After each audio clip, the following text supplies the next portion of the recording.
High school sports fans, are you following Varsity Media on our YouTube channel?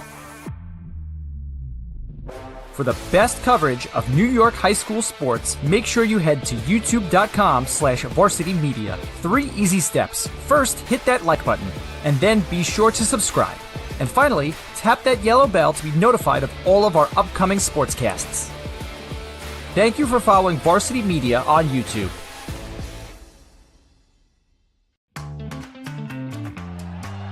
Snap more than the ball? We've got specialists for that. Jump shot, leave your knee shot? We've got specialists for that. Face down after that face off? We've got specialists for that. Orland & Cohen's top orthopedic team has specialized expertise and extensive training from the nation's premier programs in sports medicine, knee, shoulder, hip, spine, hand, foot, and ankle. So you can feel better, faster. High school sports fans, Varsity Media is the exclusive live stream media partner of Nassau County playoffs. For semifinal and championship coverage of soccer, volleyball, field hockey, and football, head to varsitymediapass.com to order. Varsity Media is the home for New York high school sports.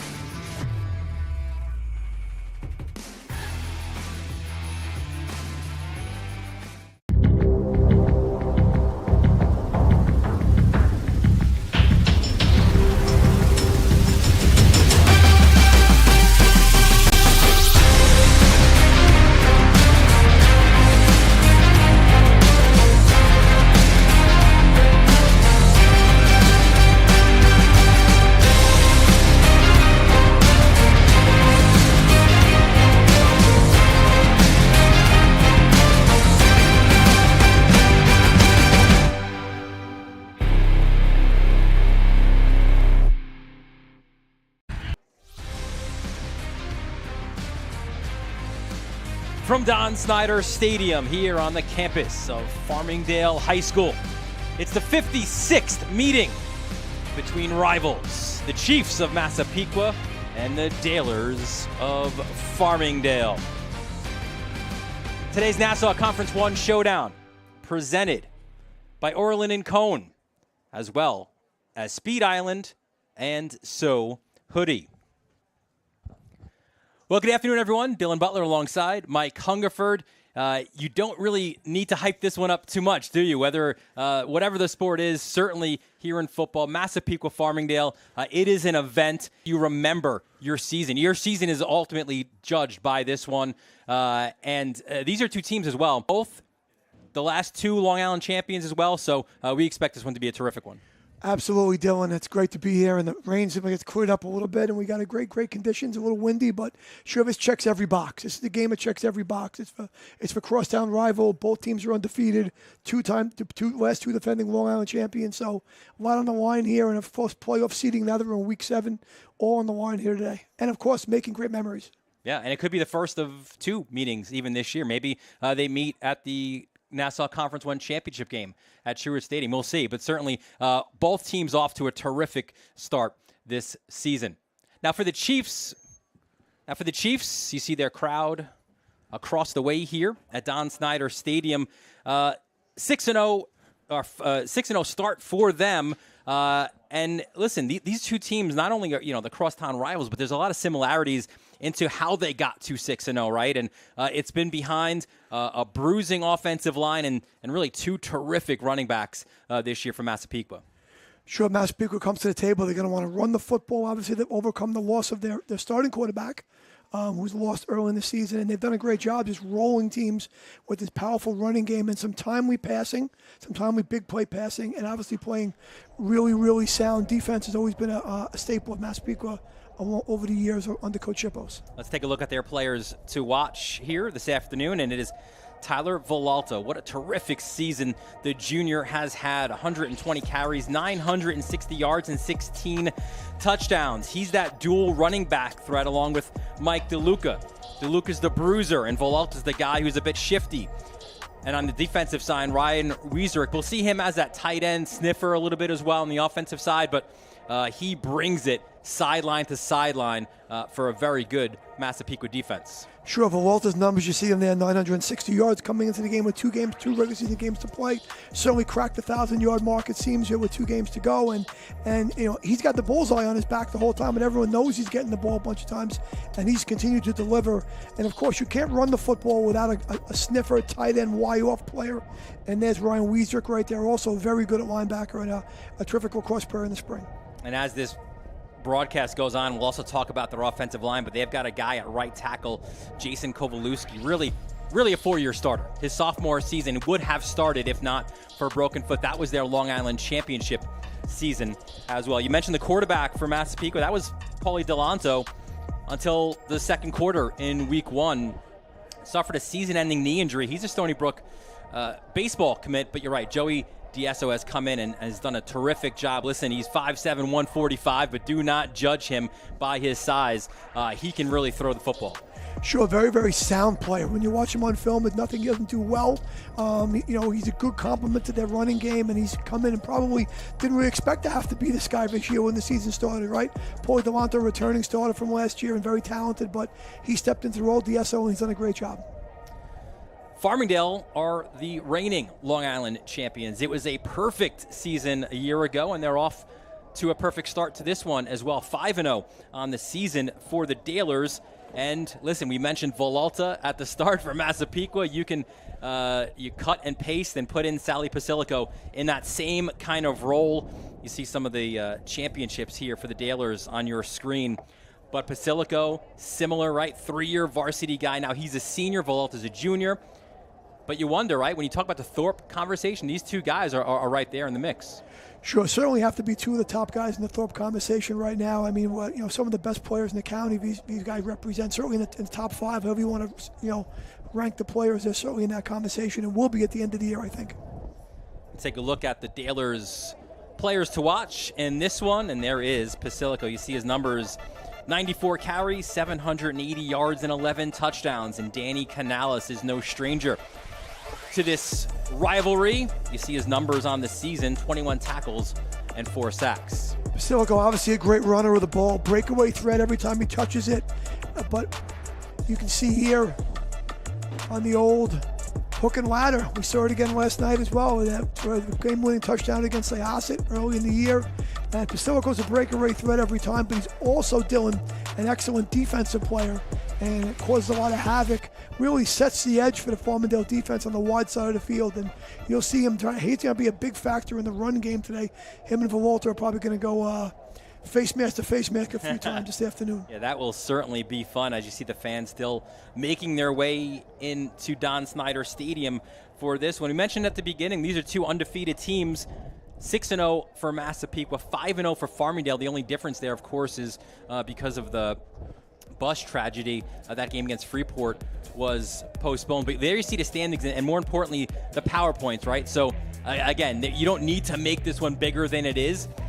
But really, the winner of this one, going into Week 8, has that inside track to the number 1 seed, which is important this year in Nassau Conference 1. Sure, absolutely. I think it's important because if you look down towards the bottom of, down towards the middle, 6 and 7 you have there. You have Syosset and Freeport kind of hanging around 6 and 7. East Meadows come out of a lower seeded spot. They're a little bit of an unknown quantity, but Syosset's got some great quarterback play and some good linemen, and Freeport's got some tremendous skill players. So you get in the first round and you're not the 1, you're a 2 or a 3. All of a sudden you're going to be stuck with. It's not stuck, but put into a situation where you have to play a pretty competitive quarterfinal game. Very different than being the 1 seed. We'll take a look at the keys to victory as you see Don Snyder Stadium. Always one of the more iconic views as the 2 teams make their way. For Massapequa, you want to win the turnover battle, and the line of scrimmage is vitally important. You want to limit Pasilico and the big plays, but also pressure the quarterbacks, and that's where a couple of those guys defensively, especially the ends, will be really important. Massimo Musso, as well as Thomas Francis for Massapequa. And for the Dalers, a similar sort of mindset, right? You want to defend the best player. That's Tyler Villalta, is number 25. You want to continue the success that they've had in the passing game, and listen, similar with the turnovers, right? You want to be turnover-free. Sure, absolutely. The Farmingdale guys have done a great job, managing the football in terms of not not turning the ball over and giving it to the other team. And they've been very, very efficient in the passing game. Their passing numbers are excellent. So we'll see if they can continue that today. Windy afternoon here. The rain is going away, but the wind, we've traded the wind for the rain. So it's going to be interesting to see how it affects the passing game throughout the afternoon. Well, the officials speaking with Buddy Krummenacher. The Dalers are ready. The Chiefs, we know, are ready as well. It is one of the best rivalries around, Massapequa and Farmingdale. Opening kickoff when we return right here on the Varsity Media Sports Network.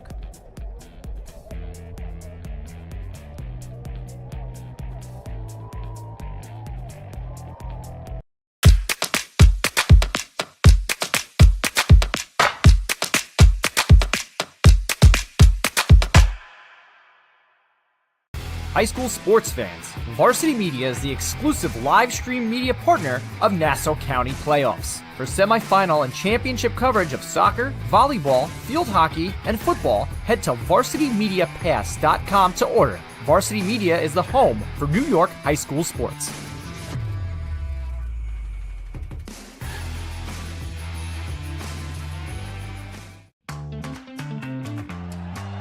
Snap more than the ball? We've got specialists for that. Jump shot, leave your knee shot? We've got specialists for that. Face down after that face off? We've got specialists for that. Orland & Cohen's top orthopedic team has specialized expertise and extensive training from the nation's premier programs in sports medicine, knee, shoulder, hip, spine, hand, foot, and ankle. So you can feel better, faster.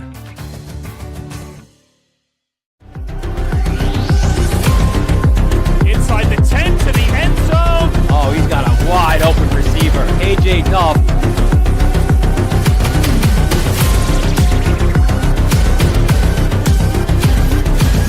Get out of the way! Dante Torres! End zone. Touchdown. 10-5 touchdown.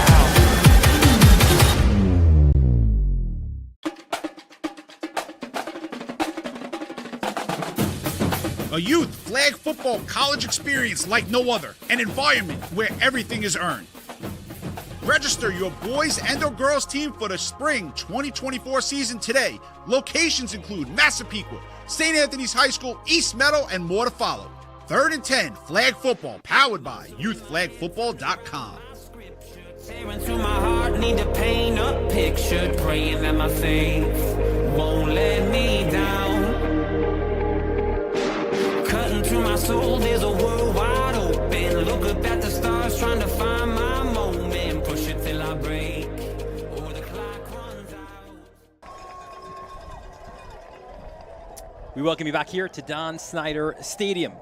Dylan Butler, Mike Hungerford, our entire Varsity Media crew with you here for a rivalry renewed. We said 56th all-time meeting. Farmingdale leads that series 36-18-1. Their first game, I'm going to go back to November 28th, 1975, and Farmingdale a 9-7 win in that one. How about the last 5 meetings? There's been some really important games played in those. You see it here. The last one, of course, Anthony Lici. What a great day he had. 14 of 17, 235 and 3. And Tomaso Ramos, 108 yards on the ground, 2 touchdowns in that 38-7 win in the Nassau 1 final. During the regular season, the Dalers went to Massapequa and they put a beating on the Chiefs. 42-7 in that one. Ramos, another big performance. South Basilico there you see as well. Pequa, they won in the Nassau 1 semifinals the year prior. Mike D'Alessandro, 20 carries, 132 yards, and 2 scores. And what a regular season meeting this was before that. Farmingdale 30-28, South Basilico on the final play of the game.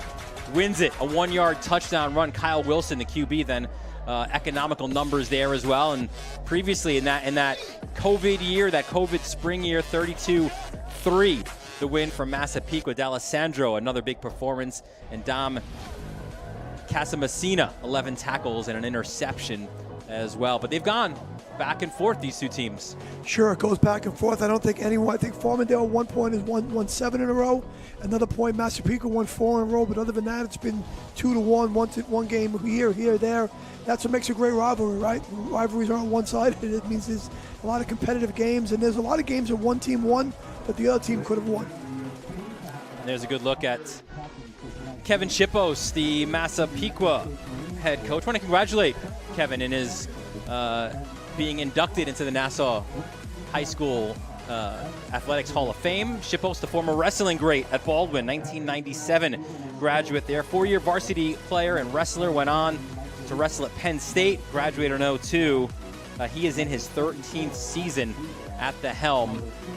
And usually you'd say 13 seasons, that's a veteran, but not in this conference where you've got the likes of Ross Sellen at Freeport, and of course, Buddy Krummenacher, especially here at Farmingdale. You see the captains of both teams out with our referee. Great crew here today as well. The veteran Bob Miller with the white hat leading the way here as we have the coin toss here.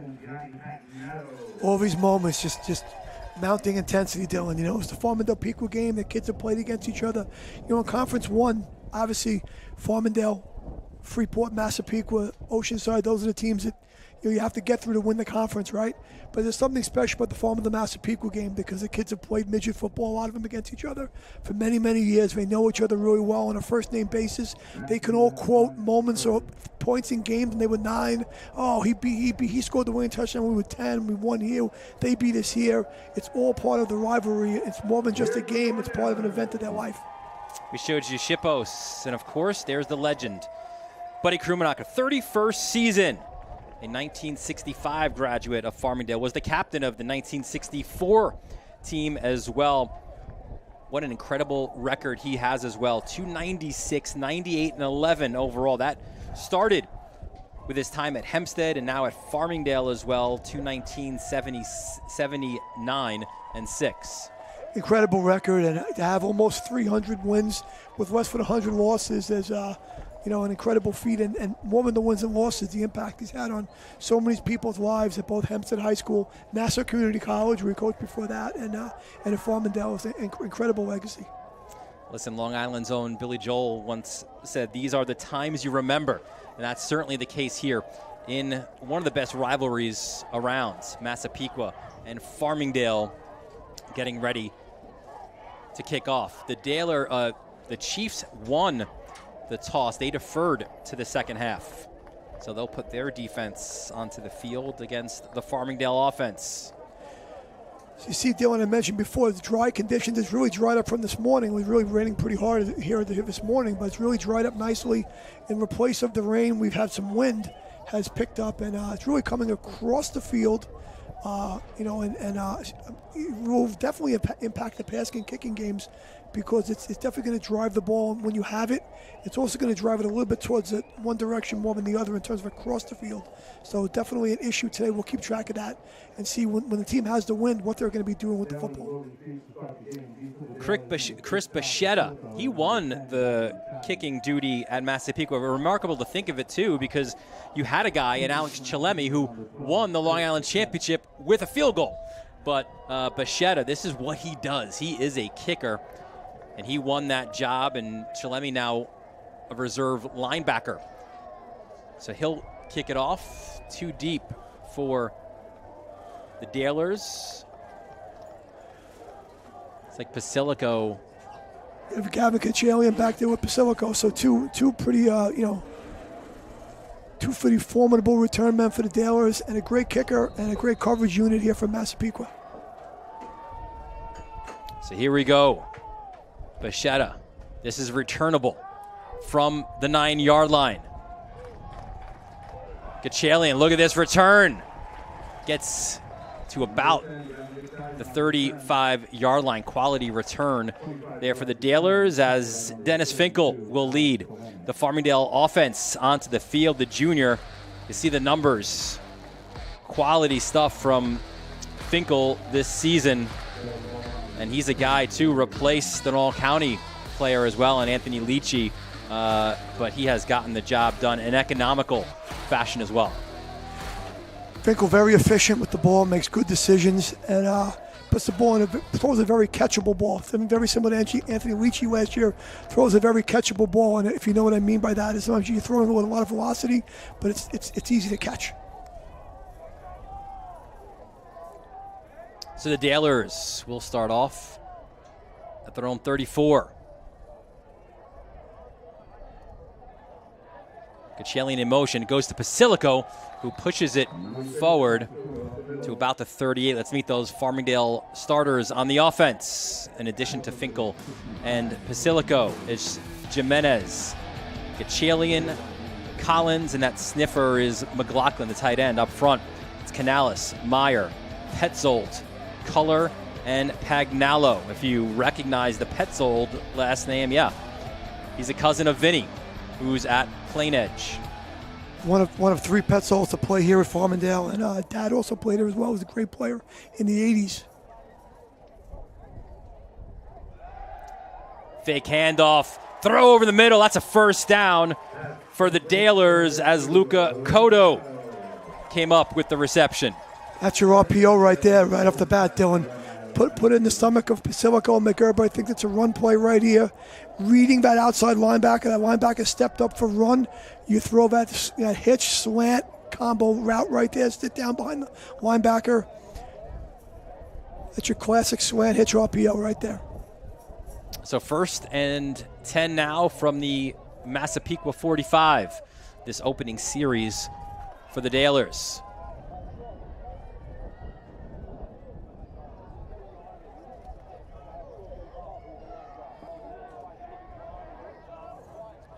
Finkel spins, turns, goes to Pasilico, and there's a host of Chiefs ready to meet him for that TFL. Let's meet those starting defensive players for Massapequa, a veteran group as well. It's Musso, Kovalewski, Tarasi, and Francis up front, your linebackers, Wieserak, Rosario, and DeLuca.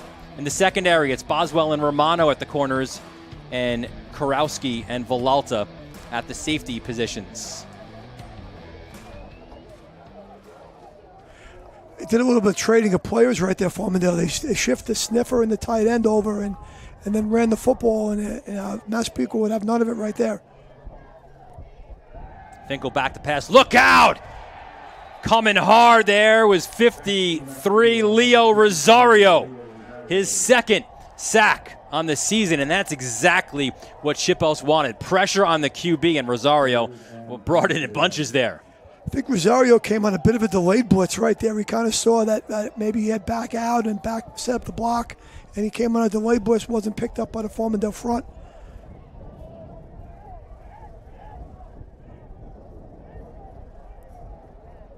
So this will be a third, what do we got, 20 now for the Dalers. Backed up to their own 45. And timeout to Massapequa.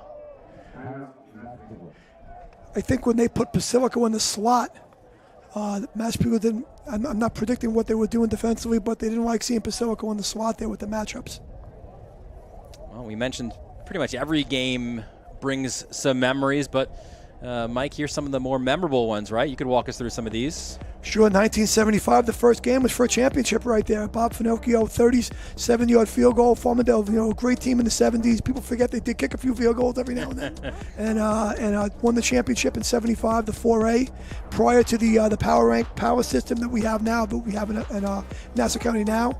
In the 90s. Trying to jump, looks like Wieserik on the right side of that line is the one who did. Here's Bob Miller, our referee. Dylan, in the 2013 game, at the end of the game, Vinny Quinn had a great pitch out on a broken play to Curtis Jenkins to set up the game-winning field goal in the game. We saw a play very similar last night in the Smithtown West Hills West game. West, yeah, what a win that was for Smithtown West. We had that on the Varsity Media Sports Network, a game that the Bulls needed to win, and they got that win in dramatic fashion.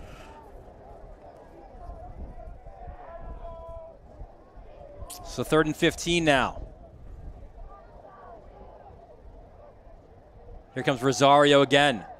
Finkel goes far side. That's a completed pass, but good defense on the play Tackled by Derek Boswell as it was Cotto with the reception. Sure, solid reception by Cotto. Not much of a gain there. Good defense by Massapequa routing to the football and a very sound tackle right there. Looks like Boswell on the tackle. So Luca Cotto in to punt. And the special teams will be interesting because, as you mentioned, the wind has picked up here at Don Snyder Stadium. Gets one off, and it hits his own player. You can see the wind hold that ball up in the air a little bit. Good snap by Don Mezzanotte right there, the long snapper, and good snap and good kick. But the ball, just really grabbing that ball right there and holding it, and about a less than 30-yard punt due to the wind. And now the Chiefs offense will make their way onto the field. They'll be led there by the junior, Joey Diesa. What a story he was, too. He missed the entire summer with a broken hand, the lacrosse guy. But listen, he was called upon with the injury to Delanto, and he has stepped up in a huge way this year for the Chiefs. First play from scrimmage, it's a running play. It's DeLuca, the power back. He'll get a couple as we'll meet the Chiefs starting offense. In addition to Dieso and DeLuca, Villalta, Vitali, Nugent, Romano up front.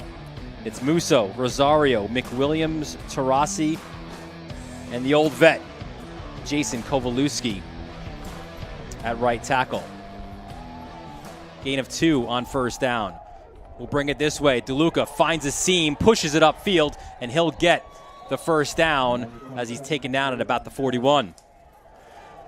Good job getting the corner sealed off right there, getting blocked up by Massapequa on the first play. The Farmingdale defensive line is not particularly big, but they're really athletic and get off the ball. And you saw Winston Quintanilla on the first play comes up with a big tackle, but kind of negates the D-line a little bit when you're running around the corner against the Farmingdale front. So good play selection by Massapequa on second down. And back-to-back runs by DeLuca, the senior, who a year ago became more of a downhill runner. There he is again, up the middle, and he is met there by Danny Canales, number 52. Let's meet the Farmingdale defense now. Up front, Canales, Quintanilla, Rotolo, and Morales, your linebackers. Kama Martellotti, that's a name for you in Nassau County football. Basilico as well, your corners, Cotto and Ragone, Collins and Galgano at the safety positions. Another handoff up the middle. Look at this power run. DeLuca. First down from Massapequa. Good looking play by Massapequa pulling that tackle through. You see it on the replay. Airplaning through, getting the inside linebacker blocked up, and Collins makes a tackle, but not after a big gain by the running back. Yeah, DeLuca, the senior, 60 carries on the year, 370 yards and 4 touchdowns. He'll get the ball again. Left side, and that's a nice tackle by Basilico because that looked like that was going to be a first down and maybe more. Yeah, they have Massapequa's got a really good 1-2 punch in the running back situation, you know, with both DeLuca and with Villalta. Everybody talks about Villalta. He's very talented. He's a big home run hitter, but DeLuca brings it on every play as well, and he's difficult to tackle. So he wears the defense down. So another first down for Massapequa on their first drive of this first quarter. This time it goes to Villalta. So a heavy dose of DeLuca early, and now Villalta gets his first touch. Good job right there by just dragging the defense for an extra yard and a half right there. He's always got the good running backs, always got that good forward lean, right? They don't go down their back very often. They go forward and get to the extra. You know, if you just fall forward, that's a yard. And those yards over the course of a game add up. So gain of about 6 on first down. Another handoff. It's Villalta again. And Villalta's a guy, he doesn't say a whole lot, right? But he's just that grinder, shows up, practices really hard. He's the guy that wins every sprint. He's got a great personality. Kids love him as he moves the chains there for a first down. But Shippos says kids like him don't come around very often. Sure, one of those guys who just, it's got that energy to him and that gravitation of it. I mean, he feels it, and kids want to play with him and they want him on their team, and hard to explain, but when you're around it, it's great to have. So 1st and 10 from Massapequa, now at the 31-yard line of Farmingdale. Their first drive of this first quarter. Well, run play so far from Massapequa. I think they'll slip a pass in at some point. Not yet. As this one goes back to DeLuca. He'll only get about a yard, though, on that one. This is the chess match right here, Dylan. It's the idea of Massapequa really wants to run the football, and eventually you're going to get the Farmingdale guys to creep a little bit. Maybe you get the secondary guys and the eyes in the wrong places, and all of a sudden there comes that RPO, that play action, all that straight drop back, and try to go over the top against the Dallas defense. Yeah, D'Esso on the year, 30 for 52, 341, and 8 touchdowns. See him there move DeLuca to his right hip. Fakes the handoff. There's that first pass, and it is complete. And that's the guy that you generally want to try to get it to, Robbie Nugent, the big target. Good job by Nugent getting inside position on the slant right there against Cotto. Cotto gets him on the ground after the catch, but he's able to get inside position on the slant. Little play action right there, really not an RPO, just really it looks like a play action look. And Maserati comes in and cleans it up at the end. Nugent, a 3-year starter. He's a guy who's moved around, was an outside receiver, slot, tight end, but really reliable hands. 6'4" senior. They get Villalta in motion. Tries to cut it inside, but a quality tackle you see by Mike Galgano, number 9. Good job in the jet sweep right there, trying to get him open on the edge on the fly sweep, and good job cutting it in half by Galgano. Solid tackle by the sophomore safety. 1 yard there. So 2nd and 9. You see the fans on the other side. They're lined up along the fences. There are no seats to be had on that visitor sideline. Another handoff. Villalta again, and the defense steps up in a big way. That's the game right there. As they pull that tackle, and the Dale end gets in behind it, and they press from the linebacker spot and fill the gaps. And not a great push up front by Massapequa, but good stand by the Farmingdale line. Leaves them at 3rd and 10 right now. Looks like they're going with a quick snap here. Chance of defense from the Daler faithful. D'Esso checks his sideline to get the call from Mike Amberry, the offensive coordinator for Massapequa. Right now you got, looks like Romano on the bottom of the screen here. Single coverage, no help. Oh, D'Esso got eaten up. Fake the handoff, but nowhere to go. A terrific tackle by J.J. Collins. I think that was actually Morales at the DN spot.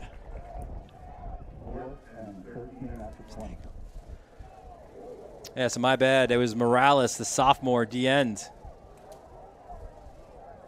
He's undersized, but you can see the toughness there. And we will attempt Bichetta. It's like a 36-yarder. High snap. The kick is low, end over end, and it is no good. So D'Esso tried to bring it down as the holder, and Bichetta, if we can show the flags at some point, you can see the wind really going across the field here at Don Snyder Stadium. Wind is really blowing from what seems to be west to east right now, a little bit going across the field, but also pushing it from west to east to the south, towards the press box side here a little bit. So it's definitely not a straight, easy wind to work with. on the third down, you saw that good play by the defensive end, Morales, right there. And he's one of those players, Dylan. He's a sophomore, a bunch of sophomores playing for Farmingdale. And, you just had to find a way to get him on the field, right? What can you get him on the field, find a job for him to do, find something he can do on the field and get him a spot, and that's a DN spot. So there, Colin Jones, the offensive coordinator for Farmingdale, getting his guys back on the field. Dealers ball at their own 20. Handoff, that was a good block, and look at this cut up field by Pasilico. First down run for Pasilico. Pasilico and Villalta like mirror images of each other in some ways. See a good kick out block by Pangalo, and then airplaying through with Jimenez leading Pasilico through there. I think Jake Culler was in there as well, right? The 5'10", 300-pound right guard. As the whistle will blow on a scoreless but entertaining first quarter. Massapequa, Farmingdale, two undefeated teams battling it out here at Don Snyder Stadium. This Nassau Conference 1 showdown presented by Orland & Cohn is back when we return on the Varsity Media Sports Network. This is Solomon Thomas with the New York Jets, and you're watching Varsity Media.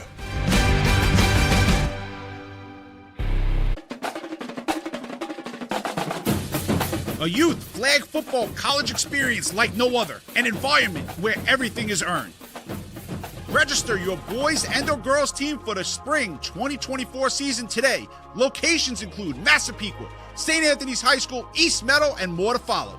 3rd and 10 flag football powered by youthflagfootball.com. Tearing through my heart, need to paint a picture, praying that my faith won't let me down.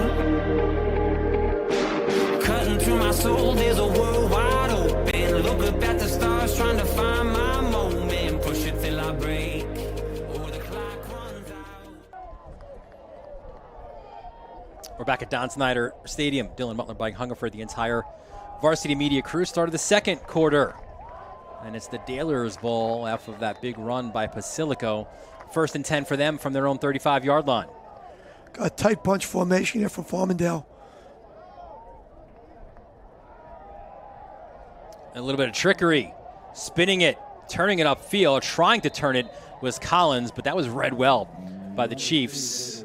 And it'll be a loss of 5. It's a reverse to Collins right there, back to the bunt side, and I believe it was number 55 got up the field pretty fast and kind of cut the whole thing in half. Francis kind of cut it in half and caused a bit of a mess there. And Thomas Francis, a converted linebacker. Shippo said, we felt pretty good about our linebacking core, but thought we needed some help up front and figured Francis could be the guy to do it. And he certainly has filled that void. They'll end around, and look at this. This time it's Rosario. He has been all over this first half. The sack on that first drive for Farmingdale and another big tackle for loss for the senior. Trying to run the jet sweep right now to get Chaley, and you can see that he just takes that window, an open window. And Farmingdale couldn't get him cut off. Great read. Rosario's the guy. First game was week 8 last week against Metters and Hempstead. And Shippo said, listen, I loved it because he showed no fear. He just battled against one of the better running backs in Nassau County and knew that he was game ready from that moment on. Massapequa's defense has been very stout against the run so far this game, other than a player here or there. See what Farmingdale's got on 3rd and long. Finkel back to pass, just slings it sidearmed. Short pass to Pasilico, and Pasilico tries to do the rest. He gets outside the 40, taken down by Villalta. Well shy, though, of the first down marker. He got a lot of it back, Pasilico. Good cut at the end. Throwing the screen out there to him. Big Gianni out there blocking for him. Gets 2 guys blocked, and Pasilico just tries to get to the edge. And good tackle right there. That looks like Villalta on the tackle right there. Gets him short.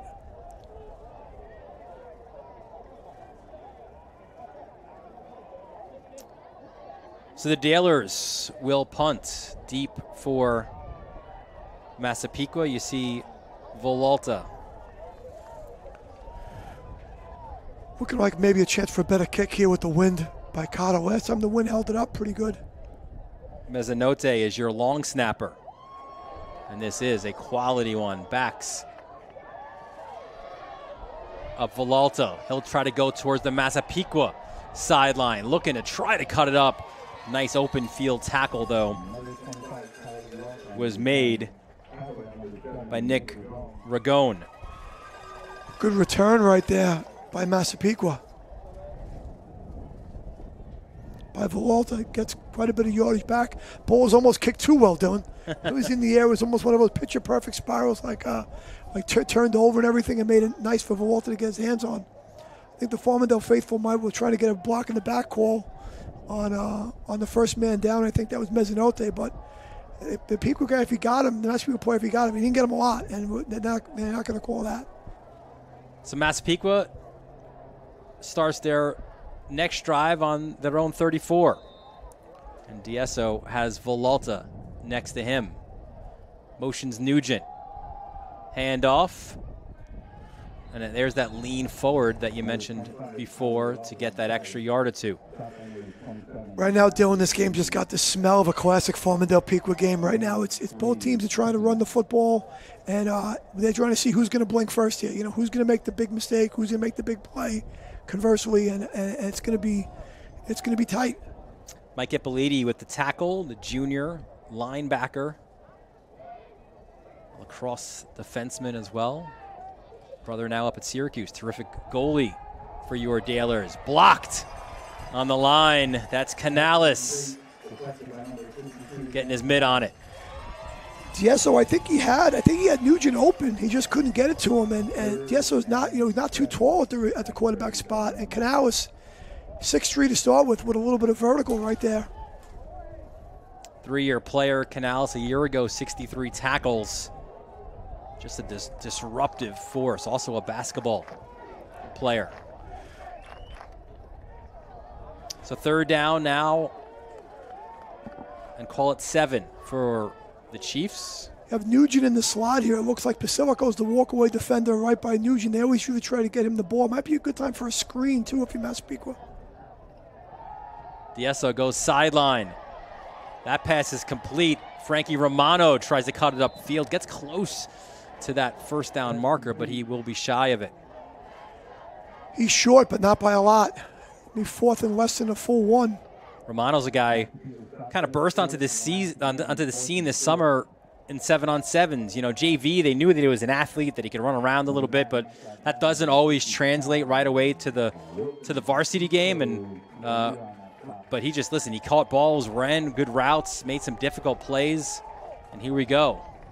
The Chiefs gonna go, or will they? That's the play we see a lot on TV now, Dylan. That guy runs in and acts like he's going to snap it, and maybe tries to see if you get the defense to jump off sides. Diesso hands it off. Villalta goes towards that sideline. The Dalers sideline thinks they got the stop, and they do. I think he got it, Dylan. I think he just got across where they marked it. They're going to give it to him for sure. We'll take another look at that one. And from this sideline, they thought they got the stop. But you're right. Watch Villalta. Perfect. Look at that. Great view. Get great vantage point from our cameras. Great camera work right there. If Villalta got it, he just got it by a little bit. Nugent in motion. Diesso tries to run that way, and he's run out of real estate. There's Matt Ippoliti again. Talk about a guy with a high motor. He'll hit somebody in the hallway. He's one of those guys.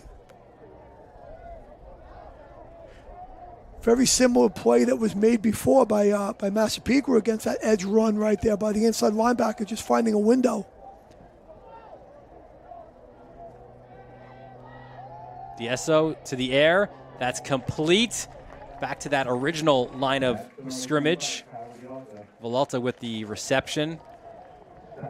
Came into this game with 10 receptions, 115 yards, and 3 touchdowns as well. Good job just finding ways to get Villalta the ball in all different ways and get him in space, right? Get him away from the line of scrimmage, get away from those interior linemen, see if he can make a guy miss. He's very slippery, solid tackle right there.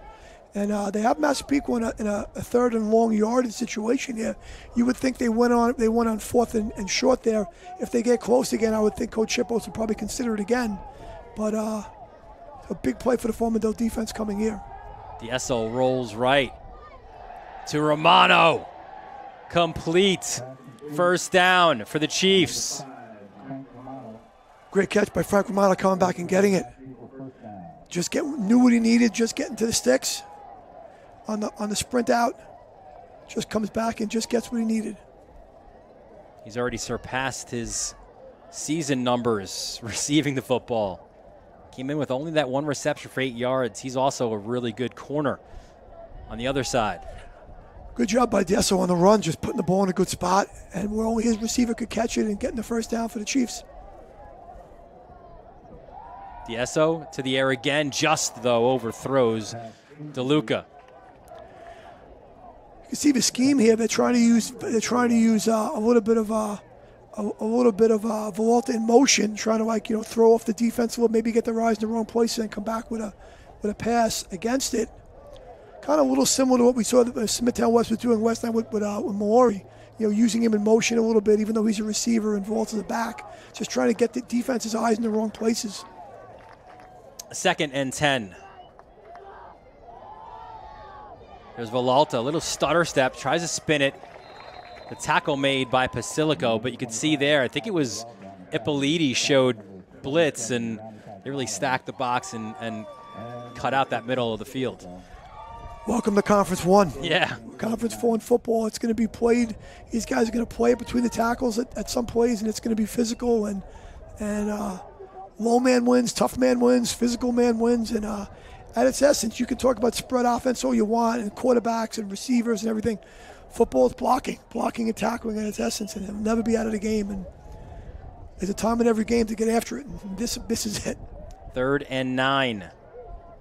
The SO rolls towards his sideline. Upfield again, this time to Nugent. Is he out of bounds? That looks incomplete there. I don't think he got his foot down. The one thing about the sprint out towards the boundary is it cuts the field down to passing field, right? It makes you have to be perfect. Yep, out of bounds. On the sprint out, when you sprint into the wide side, you have more room to play with, but I think they want the SO going to his strong hand, to his right side. It does cut the field in half, though. So it's Nugent to punt. Danello is your long snapper. Deep for Farmingdale is Pasilico. High snap, fielded well. That's one of the reasons why you've got a 6'4" punter, right? If that guy's 5'10", it goes over his head. That's for sure, Dylan. Good to be 6'5". Coming from a guy that's barely 5'10" himself. Remind you guys at home, coming up at halftime, the Farmingdale Marching Band. We'll have a Sobel Farmingdale food review as well. The Varsity Media Top 10 first half highlights, stats, and more. Performing at the Newsday Marching Band Festival, right, at Hofstra, was it last night? Thursday night. Thursday night, yeah. Yep. If you know anything about Farmingdale and the community and the football and the band, it's a great symbiotic relationship with home football games, and brings a lot of extra fans to the game. 300 strong. Color guard, Dale Loretz, and the band. And of course, the tragedy also bringing this community, really as well as all of Long Island, together in support of the Dalers. There's Pasilico, and again, good pursuit, right? Pasilico tries to wiggle out of that, and just more hats to the football. So he'll be hit for a loss of 1. Yeah, not getting the point of attack. Good job by Massapequa resetting the line of scrimmage, right? Winning that line of scrimmage, you're resetting it back, and Farmingdale's kind of unable right now to get all the Massapequa defenders blocked correctly the last few times they've ran the football. The one difference maybe between these two teams this year is in terms of experience. There's about 30 seniors in the Massapequa team. It's one of Buddy Krumennacker's youngest Daler squads. Finkel back to pass under pressure, sidearms it, looking downfield for Gachalian, and that one is incomplete. He had some time, but the good job downfield coverage. I think he was looking for Collins first, but the downfield coverage by Massapequa was very good. And he keeps staying in the pocket, scramble a little bit, and tried to find Kachalian on the backside of that route. That play design. So 3rd and 11 in this battle of field position right now between these two rivals. Sure, interesting decision right now if you're Farmingdale. I mean, you obviously want to get a first down and keep them with 3rd and 11. You just don't want to do anything, maybe it gives the ball. I don't know if Massapequa, either team can really move the ball on each other very well right now, so. Cotto in motion. Finkel looking his way, but he's being chased. Look out, Finkel gets hammered by Wieserak and still gets the ball off. What a play by Finkel. He's down, hurt, but he found Collins for the first down. He knew he was going to get hit right there, Finkel, and he did a great job of hanging in, delivering the ball, and some catch by Collins. Yeah, Wieserak came in and laid the lumber, but you're right, Collins, a huge catch as there's now concern for Finkel. Wisely hands off and nowhere for Basilico to go. See DeLuca, 27 there in on the tackle. Interior of the Massapequa front is really resetting the line of scrimmage. Kovalewski and not giving the Farmingdale lineman any push. Pretty hard for Basilico to get started. Yeah, your D tackles there. Kovalewski, the senior, 6'1", 265. The sophomore, Tarazi at 5'10", 210. And Kovalewski's done a great job taking Tarazi onto his wing. Finkel back in the game. Good to see. So probably right, as the Dalers will call a timeout here. 2:57 remaining in this first half. Fast-moving first half, Dylan, that's for sure, huh? Yeah. Just a reminder, as part of the United States Marine Partnership with the Reminder too, folks, Varsity Media is your home for all of Nassau County's championships. In football, of course, that means Stewart Stadium on the campus of Hofstra University. The semifinals, finals, all those games on Varsity Media. You want to go to varsitymediapass.com to order. And it's always so much fun, right? When you get into it, starts to get a little bit cold. You're in November, and it's over the course of the end of a week, right? Like a Thursday, Friday, Saturday, and then the following week as well. All Nassau 1, 2, 3, and 4 semifinals and finals at Hofstra. Well, it's one thing, Dylan, to know that you're going to play next week. Both these teams are going to play next week. But when you get to the playoffs, nothing is guaranteed. You're playing for you're playing in practice for 5 more days with your friends and maybe work on winning a championship, but just being together and having another shot at it. There's nothing like it in sports, and that's something what November brings in Nassau County. 2nd and 13 for the Dalers. Finkel another sidearm, and Cotto kind of realized that was in his hands. Tried to turn it upfield before catching the football. Incomplete. I think maybe Finkel aimed that one more than threw it. It might have been a little bit behind him a little bit, but he was open, Cotto. Finkel looking like a shortstop, kind of turning two there with that sidearm look. Flag down, though, Dylan. We'll see what we have here. Ineligible man downfield, it looked like, maybe. And they'll decline that one. Yep. So it's a 3rd and 13. Sometimes the result of those RPOs, those linemen, you're starting to see it actually called in college football and in the NFL now even more. But they're very, very much more cognizant of those linemen getting downfield than the RPOs. That's always been the big argument, right? You know the linemen, doing that and not being legal.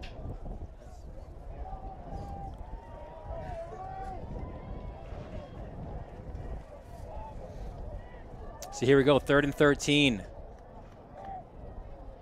Here come the Chiefs. It's Basilico breaking a tackle from Wieserak, but not the second look. Hit hard by Ryan Karowski, probably one of the best tacklers on this Chiefs team, and there was a good example why. Yeah, very solid tackle. kind of bring that ball back to Basilico. If like the fake sprint, handoff back, and he gets Drew Wiezerick, but right there to clean it up is Karowski. Good tackle. 20 and a half tackles on the year, an interception as well from his strong safety position. Mezzanotte back in as the long snapper, gets it to Cotto. Great punt by Cotto. Yeah, that's where he backed up Villalta, and not much of a return there. Got a flag on the play here. Mezzanotte got down the field. I believe it was Mezzanotte as the long snapper, and he... Ippoliti tries to come towards his sideline. A huge play by Ip.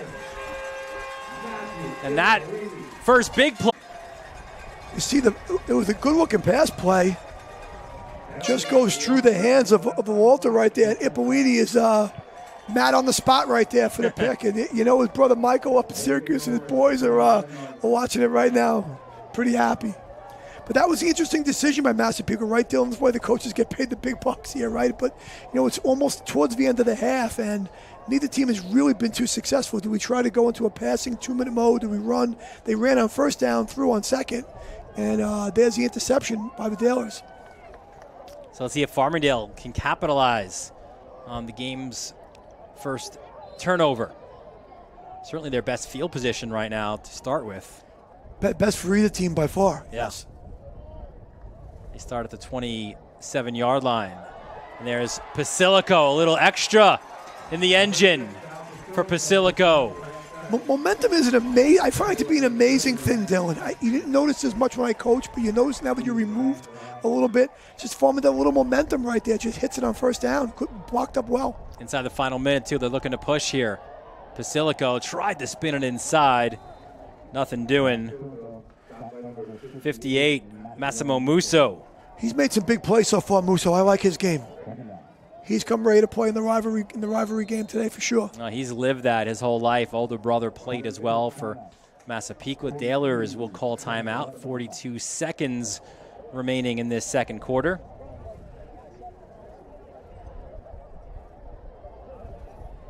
There's a good look at Buddy Krummenacher, and what a legacy of coaches you've had here at Farmingdale. There's a look at some of the great ones. There was a time in my life when Don Snyder, the coach here for, there's only been 2 coaches here since 1953. I don't know if too many schools can say that. Many schools didn't play football in 1953 in Nassau County when Don Snyder started, but I mean, 237 wins is a monumental number, one of the highest in Nassau County. And now you see that, Coach Kroom is only less than 20 wins away. It's an amazing thing. 31st season overall. Over 50 years coaching football. It's pretty amazing feat. Just still have the passion for it. That's the best part. The best part. So Finkel with Basilico to his right hip. Quick out, little end over end, finds it Collins, and he's wrapped up. Romano with the tackle. Trying to throw that now screen to Collins, and not much there. Farmingdale takes another timeout. Great job by Massapequa at the point of attack. Getting those DBs, getting those hands on, eyes off, right, shutting the blockers, and chasing it down from the middle. Really good team defense by Massapequa. Our next broadcast will be in Hicksville tomorrow afternoon. We head to the Catholic High School Football League at St. Anthony's, taking on Holy Trinity. Both teams looking to rebound from a loss last week. Opening kickoff of that one, 1:30 on Sunday afternoon right here in Varsity Media. Spoke with Joe Minucci, the St. Anthony's head coach. What was the last trip you guys made to Holy Trinity? He's like, I think it might have been. He goes, we were talking about that the other day, trying to figure it out. He thinks it was when Chris Laviano was still the QB at Holy Trinity. It was that many years ago. That's a long time ago. So 28 seconds left. Another timeout was called by the Dalers. Let's see if they can find the end zone here. Even though the wind's at their back, Farmingdale, a field goal's not guaranteed here because the wind is swirling a little bit. Looks like Musso's. Finkel Goes end zone and incomplete. Went off of Romano's hands. The intended target was Collins. My mistake. That was Rosario. Looked like they're going for the on the blitz. And you're right. This is the same uprights where Bichetta missed a 37-yarder early. So we'll set it up here for Farmingdale. Galgano, the hold. Cotto will attempt a 31-yarder.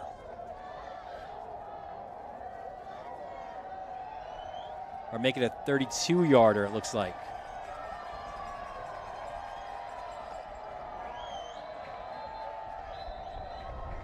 And the game within the game, we'll call a timeout, says Massapequa.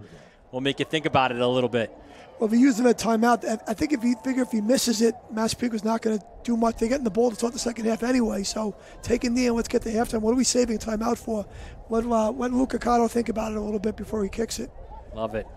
So, Dylan, you have two teams here, two of the highest scoring teams in the conference, right? Undefeated teams who kind of had their way with most of the other teams. I mean, over the course of the first 6 weeks of the season, and we have no points scored. So it's an amazing struggle right here for both teams. And yet we're not surprised. People asked me before, what I think was going to happen here today, and to me, no disrespect to any other teams in the conference, they are the two best teams, and I didn't really know what was going to happen. I mean, it's two really well coached teams, and I knew the kids would play really hard. And that was it. So here we go. Galgano, the holds. High snap, and that is wide of the mark. So neither team able to kick a field goal on those uprights. And Massapequa will take over with 18 seconds left. The operation was just a tad bit slower than I think they would have liked, and the rush got there. It didn't affect the ball being the actual kicking of the ball, but you could feel the pressure around them.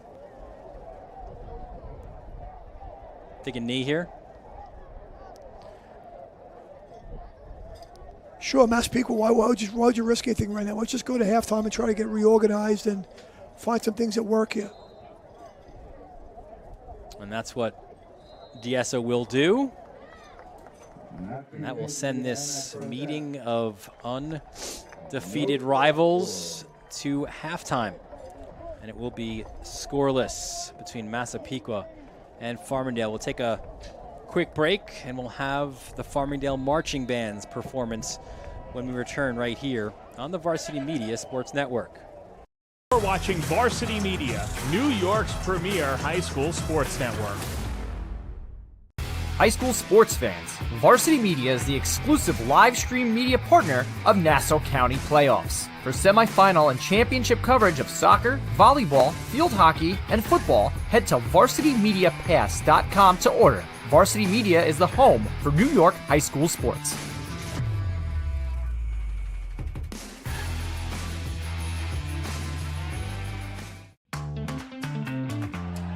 Specialists for that.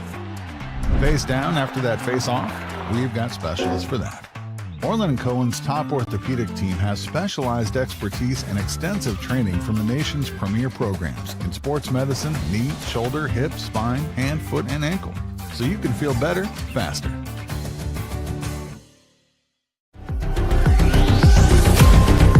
Inside the 10 to the end zone. Oh, he's got a wide open receiver. A.J. Duff.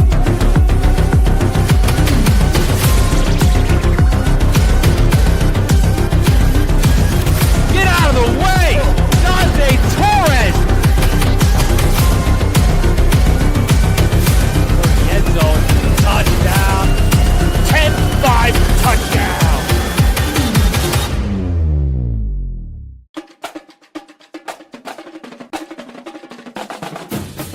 A youth flag football college experience like no other. An environment where everything is earned. Register your boys and or girls team for the spring 2024 season today. Locations include Massapequa, St. Anthony's High School, East Meadow, and more to follow. 3rd and 10 flag football powered by youthflagfootball.com. Tearing to my heart, need to paint a picture, praying that my faith won't let me down. soul, there's a world wide open. Look up at the stars, trying to find my moment. Push it till I break, or the clock runs out. You're watching Varsity Media, New York's premier high school sports network. High school sports fans, Varsity Media is the exclusive live stream media partner of Nassau County playoffs. For semifinal and championship coverage of soccer, volleyball, field hockey, and football, head to varsitymediapass.com to order. Varsity Media is the home for New York high school sports.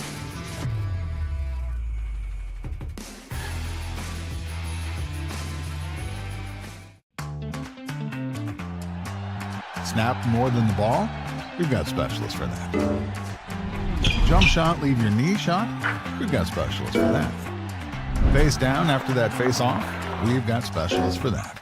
Orland & Cohen's top orthopedic team has specialized expertise and extensive training from the nation's premier programs in sports medicine, knee, shoulder, hip, spine, hand, foot, and ankle. So you can feel better, faster.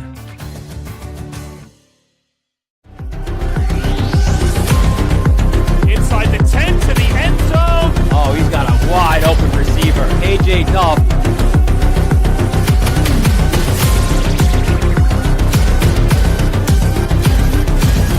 Get out of the way! Dante Torres! The end zone. Touchdown. 10-5 touchdown.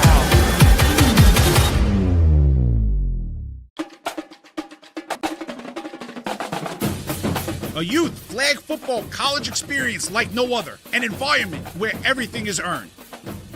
Register your boys and or girls team for the spring 2024 season today. Locations include Massapequa, St. Anthony's High School, East Meadow, and more to follow. 3rd and 10 flag football powered by youthflagfootball.com. Tearing through my heart, need to paint a picture, praying that my faith won't let me down. Cutting through my soul, there's a world wide open. Look up at the stars, trying to find my moment. Push it till I break, or the clock runs out. You're watching Varsity Media, New York's premier high school sports network. High school sports fans, Varsity Media is the exclusive live stream media partner of Nassau County playoffs. For semifinal and championship coverage of soccer, volleyball, field hockey, and football, head to varsitymediapass.com to order. Varsity Media is the home for New York high school sports.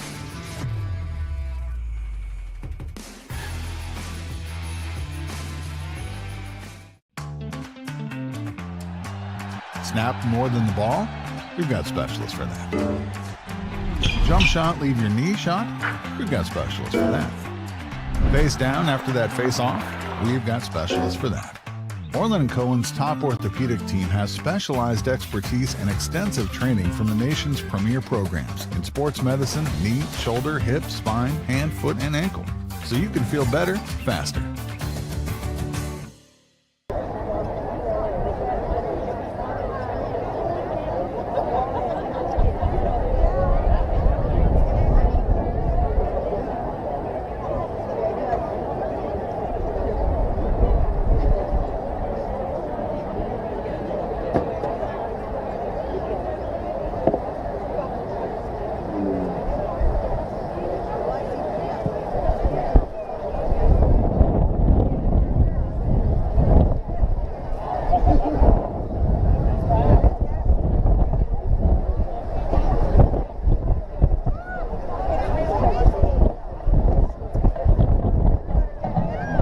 Ladies and gentlemen, the Farmingdale Public Schools is proud to present the Farmingdale High School Marching Band. Performing their 2023 show entitled Kings and Queens. The marching band is directed by Matthew DeMasi and David Abrams. The Dalerettes are coached by Jessica Baker and assistant Lawrence Scotty. The Daler Guard is instructed by Ms. Jennifer Tower. The drum majors are Ava Monteleone, Annalise Callahan, Alessandro Chavarria Fuentes, Kelsey DiMaria, Olivia Masholi, Teresa Schmidt, and junior drum major James Norris. The Dalerettes captains are Samantha Mangold, Casey Boyle, Alex Springer, Julia Poulos, and Adriana DeMarco. The Daler Guard and Ava Leno. Today the band is led out by the 2024 seniors.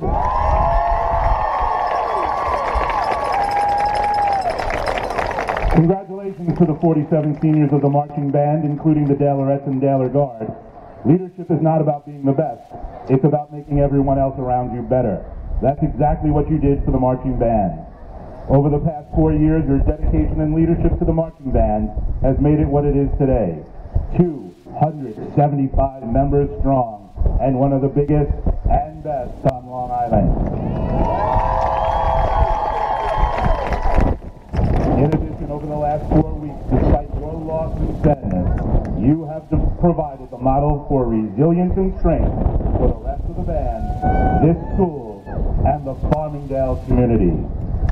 We can proudly say that you have shown this community and the world what it means to be Daler strong. We wish you well in your future endeavors as you move forward your next steps in life. Seniors, enjoy this moment and this performance.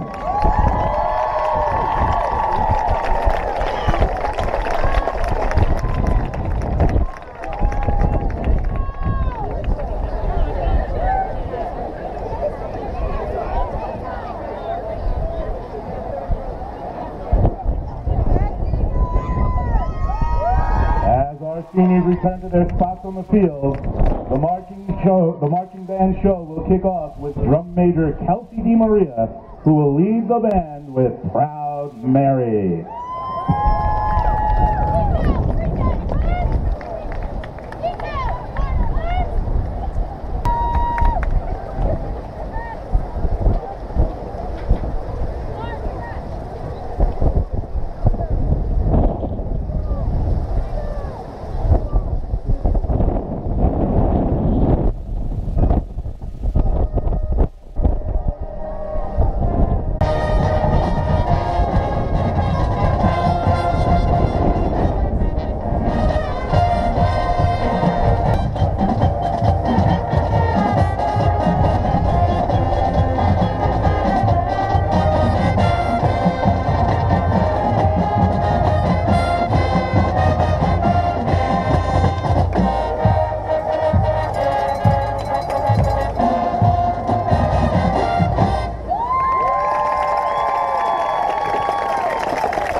And before Drum Major Ava Monteleone conducts our closer, We Found Love, please turn your attention to the center podium for a special message from Mr. Abrams.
Farmingdale High School Marching Band, Dalaret and Delagar. This outstanding performance is a true testament to the resilience, strength, and dedication of this group, and as always, America's hardest working band.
Welcome back.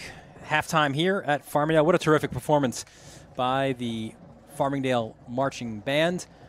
Dylan Butler, Mike Hungerford here with you, and back by popular demand. It is the halftime food review. And today we've got some terrific stuff from Sobel here in Farmingdale. I know you've sampled Sobel a few times here. I have, yep, right there on Farmingdale, North Main Street, right there, right over the railroad tracks, a little bit going north towards Northside Elementary School. That's where you go on the right there, Sobel. We'll have Travis take a look here. Mike, we'll let him get in here. So we have the this on the left. You see, this is the coconut bowl. We've got a layer of homemade granola with almonds, cashews, topped with strawberries, pineapples, honey, and coconut. That is what I will sample. On your side there, it's the acai bowl. You got a layer of homemade granola, almonds, cashews, topped with banana, strawberries, blueberries, honey, and coconut. And also, last but not least, is their mango pineapple smoothie, where you've got banana, frozen mango, frozen pineapple, and coconut milk. You could add vanilla or chocolate whey or plant protein to any smoothie as well. So also want to let everybody know, if you mention that you saw this here on Varsity Media, you receive 10% off your order from October 21st to November 3rd. So what do you think? We're going to dig in here? We can give it a shot right now. Sure. All right. Looks pretty good to me. I got to remember to put my mic up. I messed up during the lacrosse season. So One mic down. yeah. I'm a coconut fan, so I'm going to be good with this. Some people don't like coconut, though. It's a love-hate relationship, coconut, I think. Here we go. Yeah, I'm in with the coconut too. Good. Pineapple, awesome stuff. The granola. Yeah, homemade granola. Yep. All right, so we'll do a quick smoothie taste here as well. Cheers. Cheers. All right, let's see what we got here. Oh, it's really good. That was good. Refreshing, and good for you as well. So, Sobel, listen, I haven't had a chance to ask you for so long. We haven't had one of these halftime reviews. Does it pass the test? It certainly passed the test. If this is what you're into when you want to go, Sobel's the place to go. No place better. Sobel, Farmingdale, great stuff. Take another quick break. Halftime here. Second half when we return right here on the Varsity Media Sports Network. As well. I think, Dylan, look at the first half. Both teams are a little bit mirror image defensive of each other. The interior of the defensive line from both teams have really prevented the other team from establishing a consistent run game. And both offensive coordinators and both coaching staffs are trying to find plays that'll work right here. I think Massapequa's thrown the ball probably in the first half more than they would have liked to. And Farmingdale has not been able to establish their patented running game with Pacifico either. Yeah, we'll show you in a moment the halftime or the first half stats, perhaps after this play. It's a 3rd and 8 here for the Chiefs. Diesel rolls to his left, goes over looking for Villalta, and it appears that he was out of bounds. Looks like he was a combination of going out of bounds and didn't have the catch secured as he was heading out of bounds there, Dylan. They're sprinting there again. They sprinted to his left that time, not to his traditional right hand that time, and ball out of play. So Pasilico deep for the Dalers. Gachalian as well. It's Danello, your long snapper, and Robbie Nugent to punt here for the Chiefs. 3 and out from Massapequa on their first drive, nearly blocked. Good looking one will bounce in front of Pasilico and continue on. A terrific job by Nugent. This punt is downed at about the 11. Let's take a look, Mike, now at those first half stats. You see not a lot going offensively, right? More rushing yards for Massapequa, 10 more passing yards for Farmingdale, limited first downs for each. See the time of possession that is edged for Massapequa. The penalty is just 2 and a clean first half, both by Massapequa for 15 yards. Sure, not much really. The defense has dominated that first half of play. Neither team could kind of find a consistent series of plays that worked. Get 6 yards and then lose a yard, and it wasn't consistent. So they have to try to find that consistency in the second half.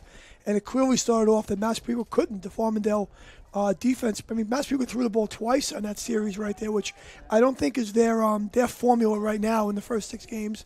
And we'll see what the Farmingdale guys are going to do here in the second half. I think Joe Giannotti for those first half stats, as always. And it looks like the motion for Farmingdale forced the Chiefs to jump, as we see our official Bob Miller with the call. And yes, looked like that was on that right side of the line. I think it was 30 for Massapequa. Karowski. Yeah, that motion, eyes on the motion man going through, and we've seen that motion, Dylan, be very effective in a lot of different ways, not only in running plays, but also the difficult player before they turn up the field, not being offsides, right? And Finkel will do it again. Motion Gachalian. Hands off to Pasilico. Coming Gachalian's way. He's the upfield blocker.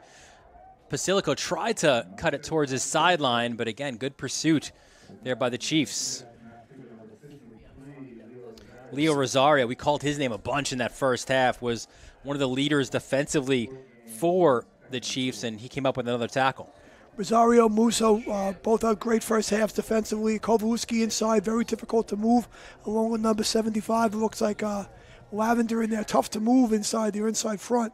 I'd like to have seen Pasilico just get dead north-south there and try to get an extra yard right now. Rosario, 6 tackles in that first half, 4 for losses.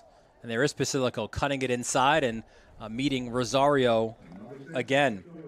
First down for Farmingdale right there. Good run. Get what you need and get 3 more downs to play offense. So they'll do what Massapequa did not do on their first drive of the second half, which is move the chains. Farmingdale definitely playing into a pretty stiff wind right now. Even from the box, you can see the flag is straight going east, and playing against a stiff wind. I don't think they'll be throwing the ball deep here with the wind being a factor, but try to reestablish Pasilico and that ground game against this stout Massapequa front. Rosario looking like he's going to blitz. Quick out, Gachalian. Good block by Collins upfield, and Gachalian is taken down at about the 35. I know I just said that. I may just threw a short little pass to Gachalian, was able to get a first down on, but Massapequa was giving him a 7 to 8 man box consistently. Hard to run on Farmingdale unless you're going to bring a tight end in, or use Jimenez as an agent and a tight end. It's tough to run against that front.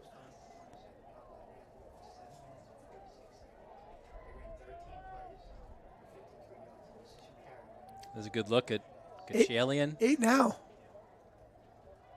Another handoff. Pasilico again. Wieserak meets him, and then there goes his buddies as well. Kowalski, 65. Rosario, 53. Tomorrow morning, everyone will wake up and know they're in a football game. Oh, yeah. Sometimes you play these games and you wake up and you get to like, I'm a little sore. You know tomorrow that you were in a repeated low-speed car wreck. Well, especially with these two teams, right, where a lot of these guys, because of some lopsided scores, maybe don't see a lot of time in the second half. No, I don't. I think both teams haven't played a proportion of the full game. 2nd and 7 as Finkel, as he's been in shotgun, finds his target. It's Gachalian. First down and more, and Wieserak gets on his horse to pull him down from behind, but it's another Gaylor's first down. That was a great view of Gachalian there, a talented junior receiver, gets out in space and gets his shoulders, pads squared north-south, and now he can make some cuts and make some moves. And Wieserak makes the tackle in the pursuit from his linebacker spot. But you see here he catches, and he squares up, and now he's able to make a move, make a cut a little inside-outside, and grab about 16 more yards. So Gachalian, the junior, 13 receptions for 237 yards and 5 touchdowns this season coming in to this game. 1st and 10 now for the Dalers from the 44. Handoff to Pasilico. And Pasilico, nowhere to go.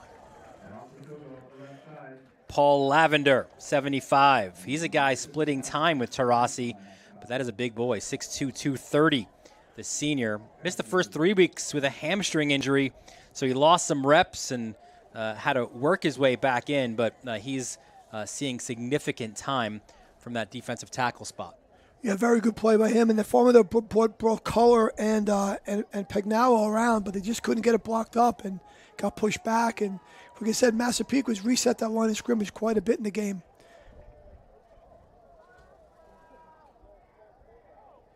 Gachalian in motion. Back to Pasilico. Lowers his shoulder, tries to push it forward. And that is strength on strength, man. Oh, yeah. Pasilico and Rosario. I think when Pasilico sees the film, we'll see if he could have bounced out to the right a little bit. He had some open ground to work with, but gives Farmingdale a pretty makeable 3rd and 3, and probably a situation where you might want to go on all 4 downs and go for it on 4th down here rather than punting it into the wind. I don't know how much of a gain on the punt you're going to get. So if you don't lose any yardage here, if you're Farmingdale, maybe you're 4th and short, you will consider going for it.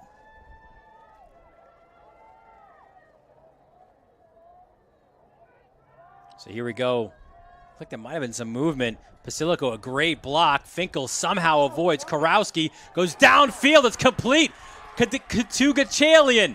And he's pulled down inside of the 20. Boswell with the tackle for the Chiefs. But first time all game, we're inside the red zone. Looks like we have an eligible man downfield, though, on the flag. He gets out of there. Great play by Finkel getting away and throwing that ball. Great catch by Gachalian, but it's all going to come back. Looks like we had a legal man downfield. Here's a Pagnolo down there, 77. So that quality play and comes right back. Good block, though, by Pasilico. Got some D3 looks, Springfield, Cortland among them. It's interesting that this is the game right now. Both teams have been in the same boat. They've been 3rd and short, and as a little bit of a miscue or a strong defensive play, and now they're in 3rd and long, and probably a punting situation if they don't get close. Rosario's coming again. Finkel, that one blocked by Wieserak. And Wieserak is a guy, as a sophomore, was brought up to varsity, and Shippos was brutally honest. Said, we thought maybe we made a mistake, right? Like, the kid didn't talk. So we wouldn't even know if he knew what he was doing out there. Maybe he shouldn't have been brought up, then just made a complete 180 as a junior, became a leader, just dedicated in the weight room, and he's taken that leadership now into his senior year. Sure, great two-sport athlete in football and lacrosse, and definitely a ferocious hitter, one of the better linebackers in the conference. Cotto gets a good punt off. It's fielded at the 10. Working backwards there was Villalta. It gets a nice block, tries to cut it upfield, and getting a whole bunch of the jersey there was 11. Frank Pasilico. Sal's brother. He can be great on special teams all year long for the Dalers, and great tackle by Pasilico. The other Pasilico. Yes. So it's now the Chiefs with the ball, and it's been a battle of field position, that is for sure. 5:56 left in this scoreless contest. Listen, we talked about it at the beginning, right? Low-scoring first ever game between these two teams. That was won by Farmingdale 9-7 back in 1975. Not sure we're even getting to that number today. There have been a few low-scoring games in the battle, and along the way. DSO hands off, and that's DeLuca. Quintanilla making the tackle. Had a strong first half. Quintanilla with 4 tackles. Very active defensive lineman. We said in the broadcast, Dylan, a pretty young Farmingdale team playing with several real young guys on the defensive side of the ball. A few juniors and a few sophomores. Between especially on the line of scrimmage, some younger players. And they've done a good job today against a pretty veteran Massapequa offensive line group. DeLuca was the leading rusher for Massapequa in that first half. 6 carries, 36 yards.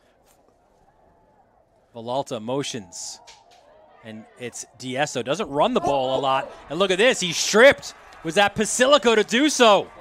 And the Dalers. Another big play. And it was Sally Boy.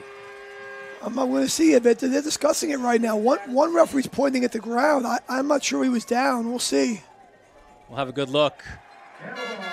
So that was sweep read right there, Dylan. That's a sweep read play. And where he's very close, very, very close. He was hovering over the ground. That's one of those very tight calls. I think is very, very close. They're going to give the ball to Farmingdale. But that was a great call by the Massapequa coaching staff on sweep read. First time they've run that today. Riding, Villalta, and then DSO pulling and getting up the field. It just happened to be a turnover. Get that ball ripped out of his hands. So Dalers had a big turnover late in the first half. They weren't able to put points on the board, though, and missed the field goal off of that. Let's see what they're able to do here. 1st and 10 from the Massapequa 32-yard line.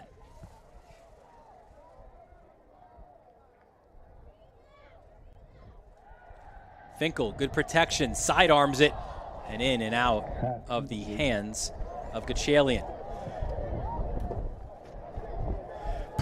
Ball a little low for Gachalian. He would like to have that one back probably. That's a little bit of a tendency breaker with Farmingdale throwing the ball on first down. They've been running the ball predominantly on first down. Farmingdale leads this all-time series, 36-18-1. So Dylan, back before 1984, I believe it was when the conference system started. They were divided. Nassau Suffolk was divided into a North Shore and a South Shore league. Farmingdale was in the South, which is why the two teams never played. And that was that's the reason behind them never playing before 1975. 2nd and 10, Finkel. Back to pass. Comes its way looking for Collins. Romano was all over him. Collins wants the flag. It is not given.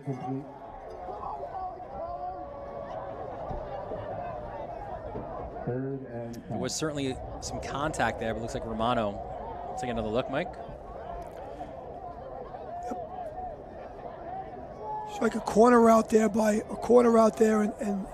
don't know if the coverage was a hold or incidental. I think the defender thought the ball was a little underthrown, was trying to undercut it.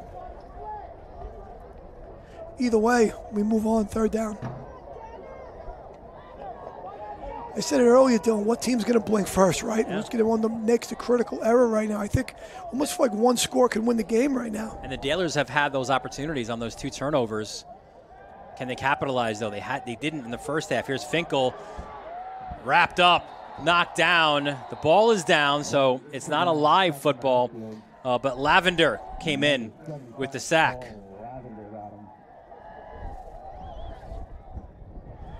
Good play by Lavender. They sprinted left.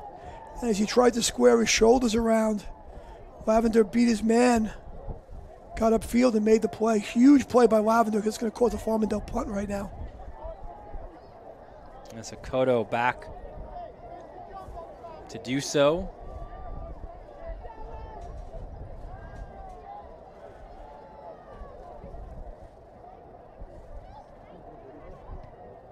Gets it off end over end. This is fielded and fumbled, and the Dalers have the football. Villalta fumbled it. There was definitely no the flag down. Or was that for spotting the ball? I think it's a spot. Yeah, no.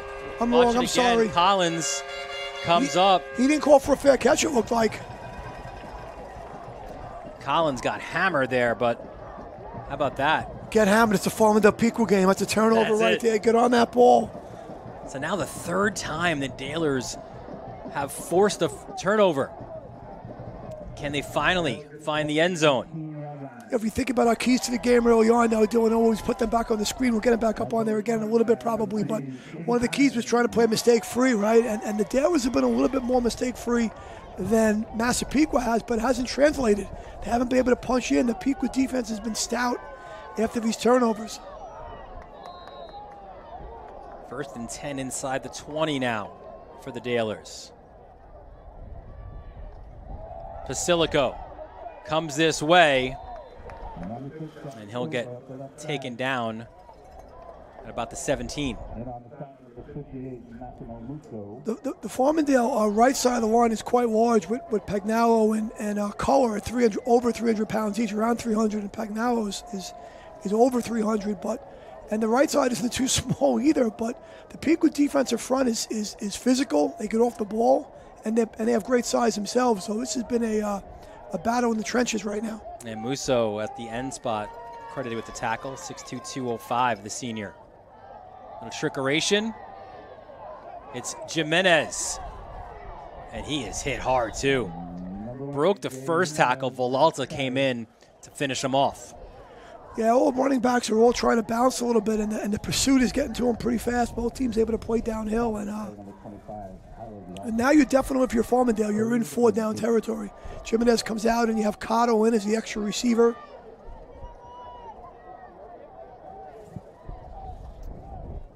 Good look there at Villalta.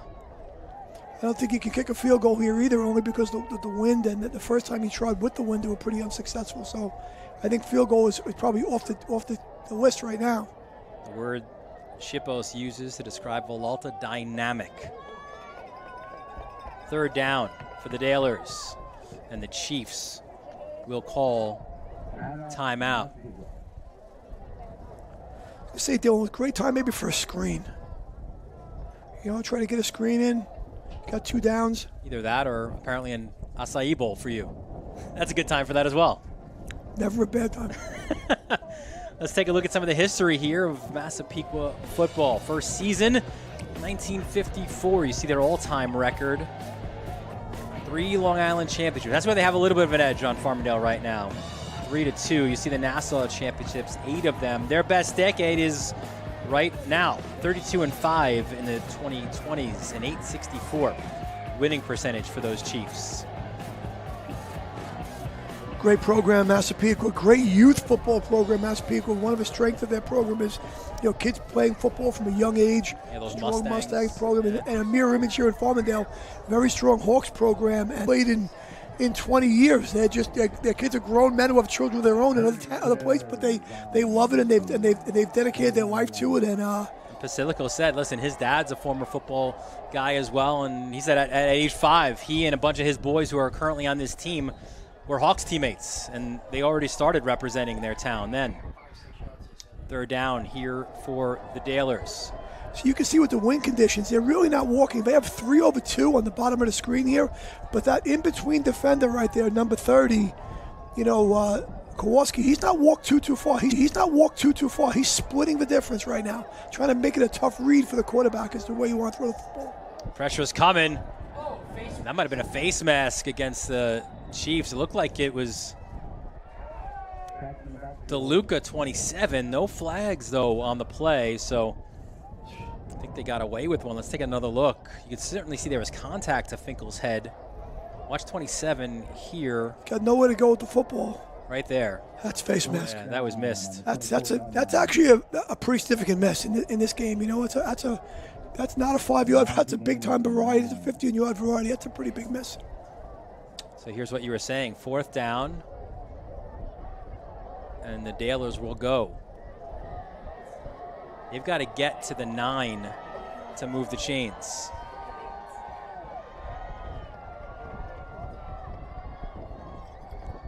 Finkel looks end zone, looks Collins' way. There's contact. Collins, touchdown, Farmingdale. Flag down, though, Dylan. There's a flag down. I think it might be on the defensive side. Let's see. There was certainly a lot of jostling between the two, between Romano and Collins. A massive call right now for Bob Miller and his crew. Pass interference against the defense. Obviously declines. Touchdown for the Dalers. Great ball by Finkel going up top, just making it a 50-50 ball, and Collins goes up and gets it. Great catch by Collins.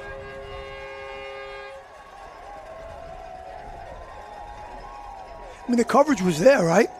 Always like to say when the ball's in the air, it's half. Galgano. Oh, there's your first blink. Yeah. There's your first one. There was made a play. Collins' 5th touchdown reception of the season. Tell you what, the way Massapequa drew the X and O's up, I wouldn't do anything differently if I was them. You were right there. Snap is there, kick is up, and it is good. So the Dalers do score the first points. We talked about Massapequa's football history. How about this for Farmingdale? Mike, 1934, the first season of Farmingdale football. You see their overall record. Those 2 Long Island championships, a lot of trips there as well. And you can hardly see it. It's so low you had to fit in all the championships in Nassau. You see the 18 championships there. Decade of excellence, the 1970s. 75, 9-1 overall in the 1970s. Yep, the decade they're in right now is pretty good. They have a few good decades in Farmingdale football history. One of the few schools in Nassau and certainly Long Island with over 500 wins. I think there are 5 schools with 500 wins, Farmingdale being one of them. You had to have played football a long time ago to be included. I think Freeport's in there, Garden City. I can't name the rest. I apologize not having it all, but I know that Joe Giannotti's got that information somewhere. You can look it up. Give him about 5 seconds. He'll text us that answer. That is for sure. But if you're going to have 500 wins on Long Island in a sport where you play 8 games in regular season, and in the 40s and 50s you played 7, and without playoffs a lot of the times, maybe an eighth game, it's a pretty amazing accomplishment to have over 500 wins. So it looks like we have a penalty here on what the discussion with Coach Krumenacker was before with Bob Miller, the official, was it looks like there was a penalty on Massapequa. So the Farmingdale gets, I guess the choice was, did you want it, where'd you want it? You certainly want to go half the distance, you're going to kick, so you get it on the kickoff. Yeah, so this kickoff will be from the Chiefs' 45-yard line.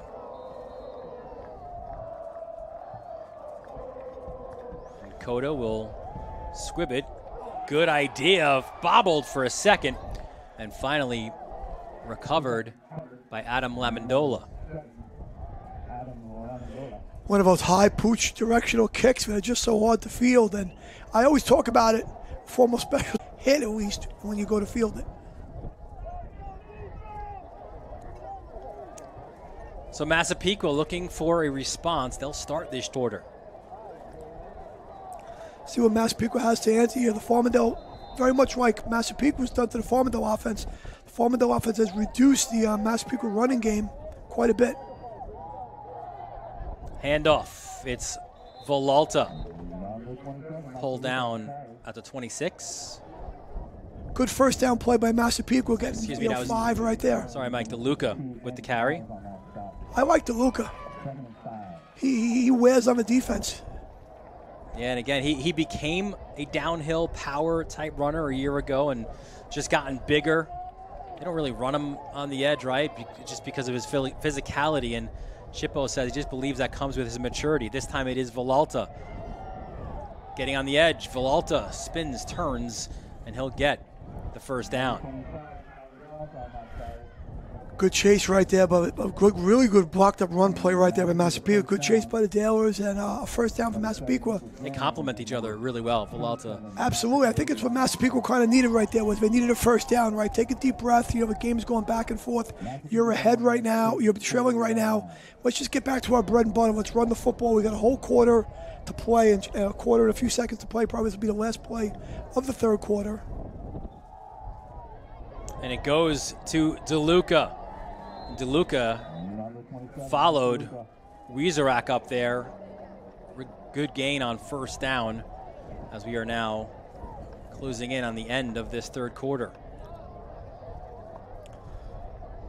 So Massapequa trying to bounce back, and Farmingdale, they're 1 quarter away from another historic win over Massapequa in one of the greatest rivalries on Long Island. You're watching this Nassau Conference 1 showdown presented by Orland & Cohen on the Varsity Media Sports Network.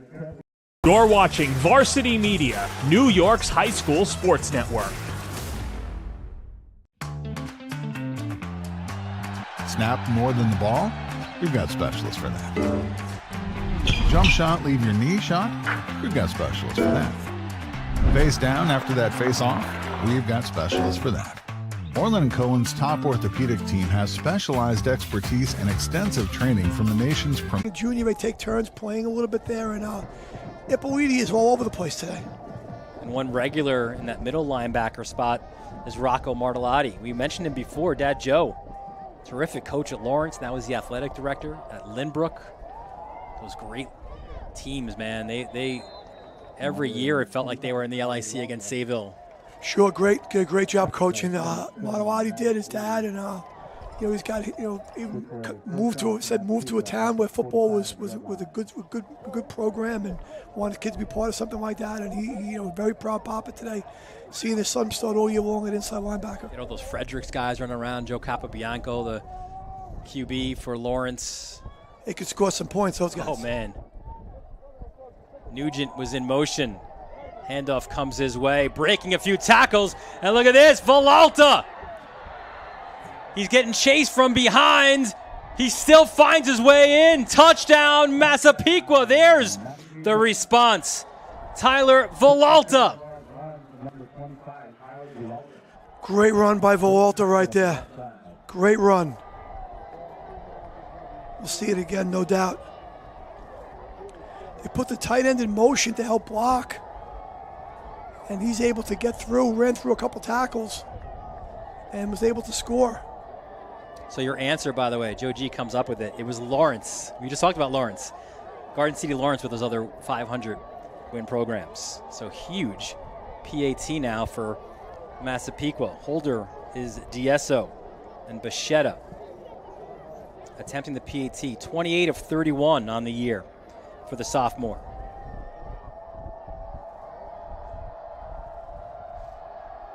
And his kick is up, and it is good. Well, we talked all about Villalta, and Villalta, we're going to call it here, Mike. This is the Speed Island Speedy play of the game. Really the first time either running back was able to break into the open space right there. On the sweep right there, he's able to break through a couple tackles. Giving good pursuit was number 4. Like the Priest Ramsey was in pursuit but couldn't get to him. Located in Garden City, improve your speed today with Onyx Salva and the crew at Speed Island. Oh yeah, that was Speedy right there for 6. We literally had a guy named Speedy last night. Smithtown West was the recipient in that one. Alvarado, right, for Smithtown West. Little did he know he had somebody else in mind. Yeah, Ethan Alvarado. He became Speedy. Don't tell him that. We said it before. We won't say who we thought did have the speedy play of the game, but Ethan Alvarado took that with, I guess, both feet and proved he was the guy. So we do get points now, fourth quarter, but we're still tied as Villalta responds with his 17th touchdown run of the season. New game right now. Here we go. Great response by Massapequa. Reason why these teams are in the championship rounds all the time, because they just keep playing. You know, if something bad happens to you, put your mouthpiece back. At about the 26-yard line.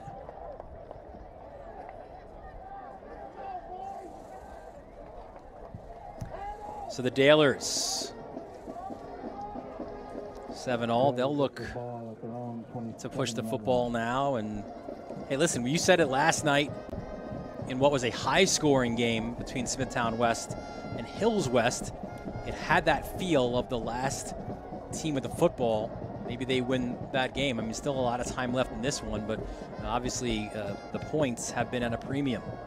Both those teams with great quarterback play, great receivers, and you felt like they were going to be throwing it around and they were going to make plays against each other. Here, it's certainly much more close to the vest in terms of a defensive kind of dominated, and we'll see if either offense can get something going again here on their next possession after the game, now 7-7. Essentially 0-0 of sorts, right back to starting point. Draw up the middle, there goes Pasilico. He's tackled at the 30, so about a gain of 3 on first down, and that's obviously been the way it's gone this year for the Dalers. On our conversation with Kevin Schippo says it begins with Pasilico. They go behind him. He's been there for 3 years, won an LIC, does a great job defensively as too, which is nothing new to us. He said, we've been trying to tackle and block this guy since he was a sophomore. We haven't done a good job of that. Sure, Sal came in as a sophomore and scored that great touchdown in the game over at Massapequa to win the game for Farmingdale, and he's a great player. Almost 1,900 career yards rushing.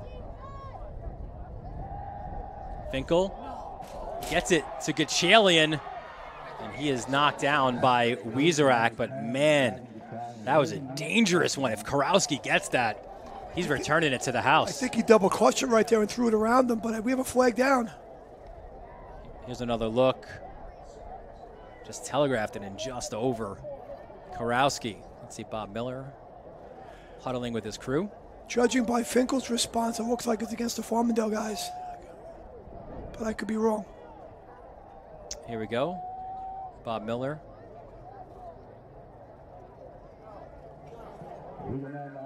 Illegal man downfield. We've seen this called numerous times. It is the penalty du jour, if you will, here at Don Snyder Stadium. So the Dalers will get moved back.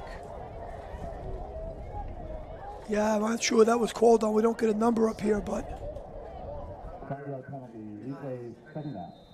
So they'll replay second down. This will be. Great throw by Finkel right there. The little double clutch, he was able to get in there. I thought it might have been, if he would have thrown it right away, it could have been a pick six. But instead, he's able to throw it around and get it to Gachalian, all for naught. 2nd and 12.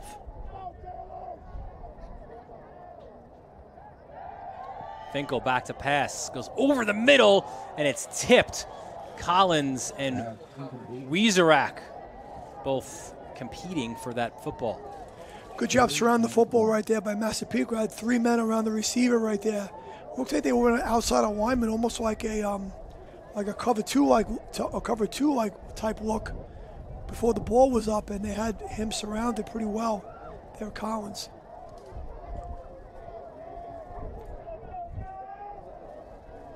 So 3rd down. Now for the Dalers inside 10 minutes, 9:48 left in regulation time. Gachalian now goes to the other side of the field. They're in empty formation right now. 3 into the, really more the boundary up top there. I wonder if they'll try to go to him. Pasilico and Karowski wraps him up. And that's why his coach calls him one of the best tacklers, if not the best on his team. A big tackle by Karowski, and the Dalers will be forced to punt. He had a good play right there, getting Pasilico out in space, and he just could make Karowski miss. And that was what you wanted if you were Farmingdale, was your best player with the ball in open space and solid tackle. So Mezzanotte is your long snapper. Coda to punt.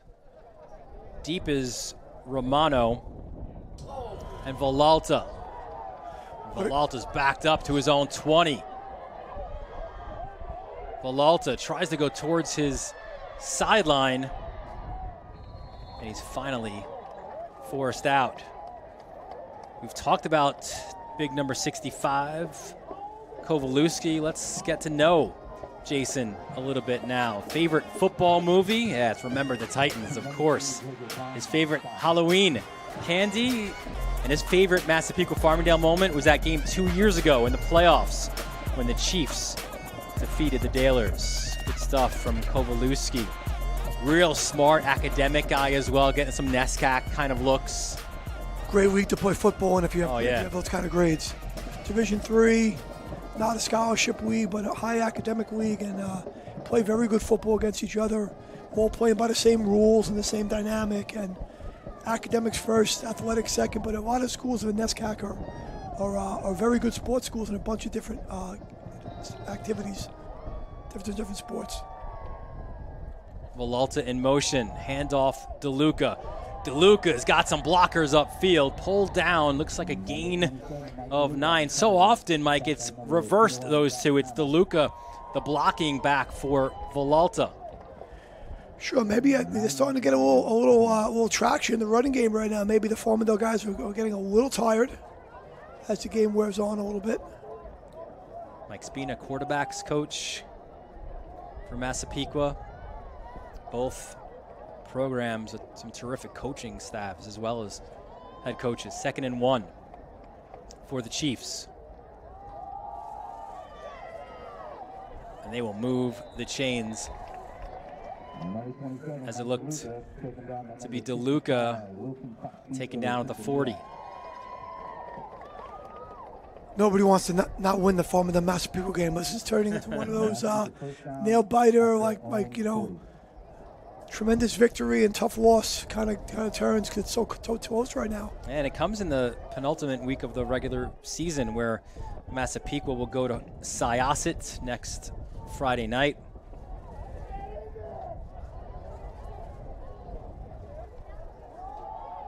Handoff again, that's DeLuca. Handoff again, that's DeLuca. And the Dalers will head to Hempstead next Saturday afternoon. But as we said in the open, considering these are two undefeated teams, the power points, how they fall today, really you'd say the team that is the top seed heading into the postseason comes out of this one. It would seem that way from my quick glance at the math deal, and I would agree with it. The winner is going to finish in first place, and possibly if they would have lost last week. There's Vitale. Not really called his name a lot. The senior, 5 receptions, 91 yards on the year. This is a guy who's come a long way. They sometimes you tell him to slow down, Shippo says, because he's so fast. He just wants to do well. He wants to please his team and his coaches. They threw him a go ball against Freeport. Shippo said one of the best catches he's seen. 3 catches last week in the rain to keep a drive alive as well. Hard count by DSO. Good ball by DSO to him, though. Good throw, good pitch and catch to Vitale, for DSO to Vitale. Just, not running the ball in down, extended run, almost like an extended running play by throwing that ball. Villalta pushes forward and gets that last bit of a lean needed to get the first down on the Dalers side of the 50. There was definitely some contact in the backfield, and after contact, he was able to push forward and get the first down. Farmingdale subbed a little bit, and you have a couple different defensive linemen in the game. Looks like you have Michael Sawalski, a 10th grader, who's 275 pounds, and you have Johnny Pingalo in there as well. So they're trying to stiffen up the inside a little bit against Massapequa. Emotion Villalta. Cutting it back inside was DeLuca. And I think you're right. You're starting to see these 4 or 5 yard gains here now by the Chiefs. Again, it is a veteran front. You've got Musso at left tackle, Rosario at left guard, McWilliams is your center. All 3 of those guys are seniors. Tarasi's the young one of that group at right guard. He's a sophomore. And then you got Kowalewski at right tackle as well. So 4 out of the 5 seniors and some big boys on that Massapequa front. Clock is running right now, spinning right now. 5 minutes, a little over 5 minutes to play in the game. Villalta again gets through. Villalta, the stiff arm, somehow stayed. No, he was out of bounds. I was going to say, I don't know how he stayed in. He didn't. But another big run by Villalta. Yep, getting a little traction in the running game right now. Villalta pops through there. Good blocking up front. So he gets to the Farmingdale 21.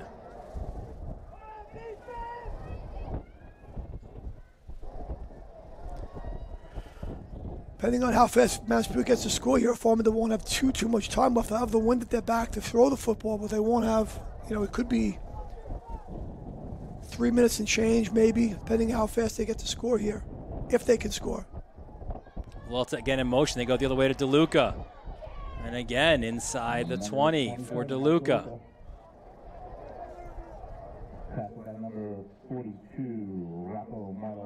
Martellotti credited with the tackle. That was a little better defense there by Farmingdale. Was maybe getting 5 and 6 or maybe more at a clip, and that was 3 and change right there. So 2nd and 7 here for Massapequa.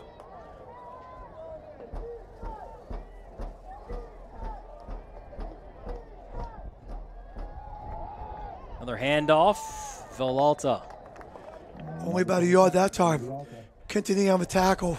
Villalta, though, always going forward, right? Always leaning forward. Josh Kama in the mix as well, right? Just a sophomore. Kama Quintanilla, a junior. And that's what we said before. A lot of these guys, seniors on Massapequa, a very young Dalers team this season. And they were blessed with a terrific senior class last year, that undefeated team that won the Long Island Championship. Big third down here. Diesso comes back, and look at this, some space here for DeLuca, cuts it inside. DeLuca. Gonna have a holding penalty, Dylan, that's coming back. And he was downed at the 10, but you're right. Flag's thrown on the 16, so spot foul. You had Michael Galgano, a strong safety up there. Looks like he had kind of sniffed it out, and the lineman there had broken away and kind of got a grip of him, and he kind of creates that foul. Galgano, talented sophomore. And there it is, holding on the offense. Really solid play call by Massapequa, though, sprinting one way, throwing back. I like that. See it here in the replay. They throw it back to DeLuca. And you can see right there, 58, it looks like he was fighting with, Musa was fighting with Galgano, and Galgano gets the flag. Galgano, a 10th grader, very talented lacrosse player as well, Dylan. One of the better defensive players in his age group on Long Island. So this backs the Chiefs up to the 26. Diesso, he'll go deep, looking for Nugent, and that's some good coverage on the play by Ragone. Try to throw that fade ball to, good decision. Then maybe throw it up to Nugent, see what you get. 6'5", Ragone is not 6'5". Few people are, but good coverage by Ragone, first-year starter. Good challenge in the game with Nugent. He's been the top receiver for Massapequa all year long. You can see why with that height. 12 receptions for 131 yards, 5 touchdowns coming in. Also a guy who does the punting for the Chiefs. 3:18 left here. If the Dalers can get a stop, they'll have a pretty good amount of time, and I believe all 3 timeouts to work with. Yeah, you see what Massapequa comes out with here, Dylan, though, Bottom of your screen, you see the timeouts remaining for both. Here's Diesso. Massive play. Over the middle, in and out of the hands of DeLuca. Turnover on downs, and the Dalers D. Classic play right there, Dylan. That was DeLuca down the seam, the running back down the seam. See if you can get that linebacker hooked onto him. You can see there he goes, right down the seam, right down the chute. Try to get him right on between that linebacker and safety depth, and the ball's just not put exactly on him and incomplete. I think if I have that ball again, if I'm DSO, maybe I'll wait maybe a second longer to put it there. I'm not sure, but the linebacker was definitely chasing and couldn't get there. So the Dailers have dialed up. Feels a lot better for them getting the ball now where they are without having given up the go-ahead touchdown. All of a sudden, it felt like people was just, they were playing downhill. And then you had that penalty, of course, on the hold on the screen. Some new life now for the Dailers. Hand off up the middle. It's Jimenez, the senior captain, transferred from Oceanside in 2021. A guy who's just fit right in to this program. Very typical of both teams. Guys like Jimenez come and they play a lot more their senior year than their junior year. They were backups. They work into a role, and both teams are full of those kind of guys. One-year starters who are lifetime football guys. Kind of what makes both these programs so powerful. And there's Jimenez again. He is hit hard by Rosario. So it looks like Massapequa's got 2 timeouts left. They're electing not to use one and let the clock run here. I think if they get him stopped here, they'll probably bang one to get the ball back. But they'll be throwing against the wind. So DSO has completed some balls against the wind for sure, but it definitely hasn't been easy. And the flag is still pretty stiff there, so. Here we go. Big third down in this one. Finkel. Oh, Rosario.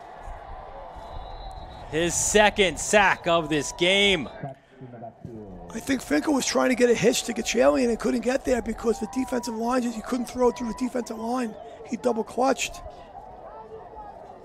See right there. He just couldn't get him blocked.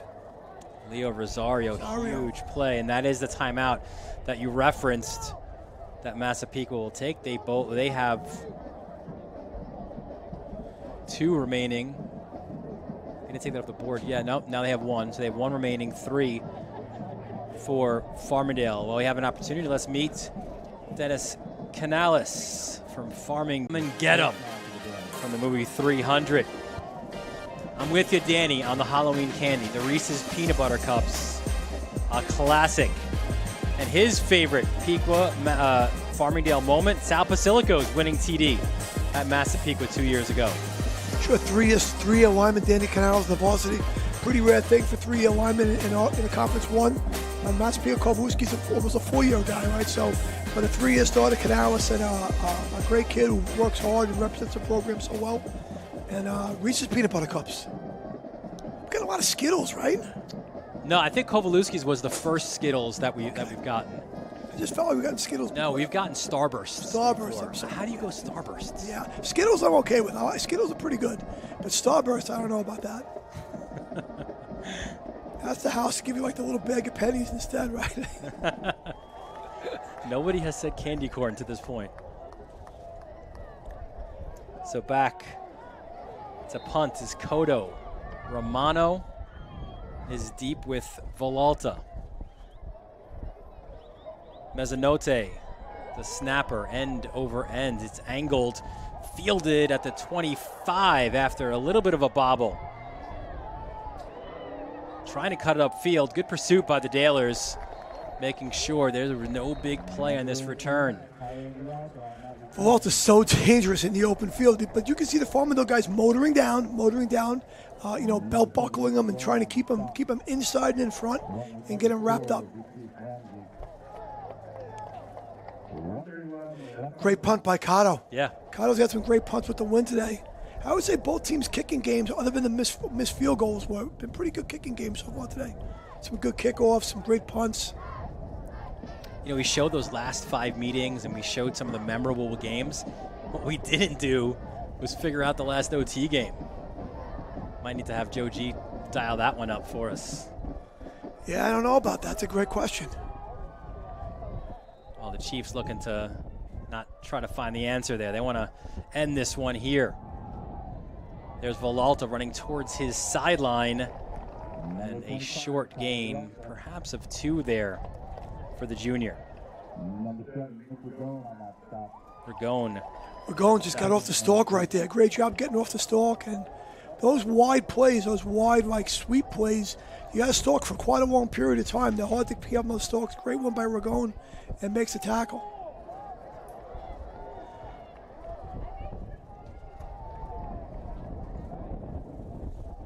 DSO gets to play inside the final minute of this fourth quarter. The pressure comes. DSO somehow gets out of it. He scrambles this way and just slides down at the 19-yard line. Basilico is the last one in on pursuit of the QB, and a timeout is called. Canales got off the ball like a madman there. He got up the field kind of like the Massapequa guy's been doing all day, and called DSO to couldn't really throw that ball. And in pursuit, they get him on the ground. As you can see, Poppy needing some water right there in the D-line. Take a look at the Dalers' season to date. Comfortable win over Uniondale, a tight one there against the Braves of Syosset. Nice win there at Freeport. That win over Port, that was such a magical moment there too. Port doing a great job of, that was the first game since that tragic bus crash with the marching band, so that was special. So was homecoming, of course, a 42-0 win over Baldwin, and then a 28-10 win on the road against Rob Blount's Sailors of Oceanside. And as we said, you end the season at Hempstead next Saturday, and the regular season next Saturday at Hempstead. I was impressed with Syosset that night against Farmingdale. They did a really good job, great quarterback play. And I know they're playing right now against Oceanside, right? Yeah, it's another game. We don't want you to leave this one, but how can you leave now? That started an hour later, so you've got time to make up there for that Sailors. How can you leave now? Braves game. I'll tell you, Dylan. Now you just can't leave. now you just can't leave. See if Massapequa is just they're going to try to get to overtime and be careful with the ball. And ooh, a flag is called. Maybe some motion there. Farmingdale has used one timeout there. I believe they have 2 remaining. The board hasn't been changed out on downside of stadium scoreboard. Hasn't been changed to 2, but it is 2. They've used 1.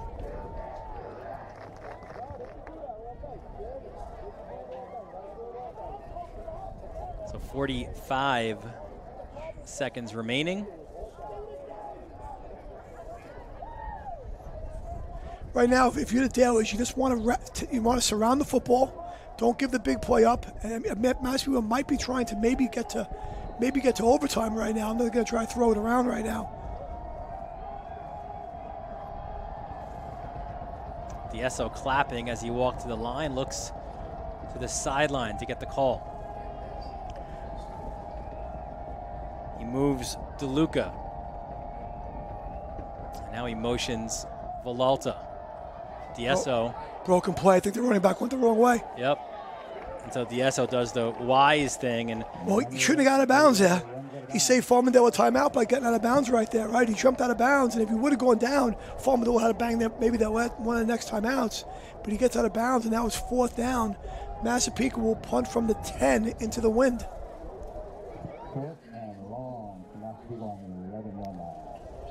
So deep for the Dalers, Gachalian and Basilico. The long snapper for Massapequa is Anthony Danello. Nugent will be the punter. Timeout called by the Chiefs, their last timeout. As we'll take a look at the Chiefs' schedule to date.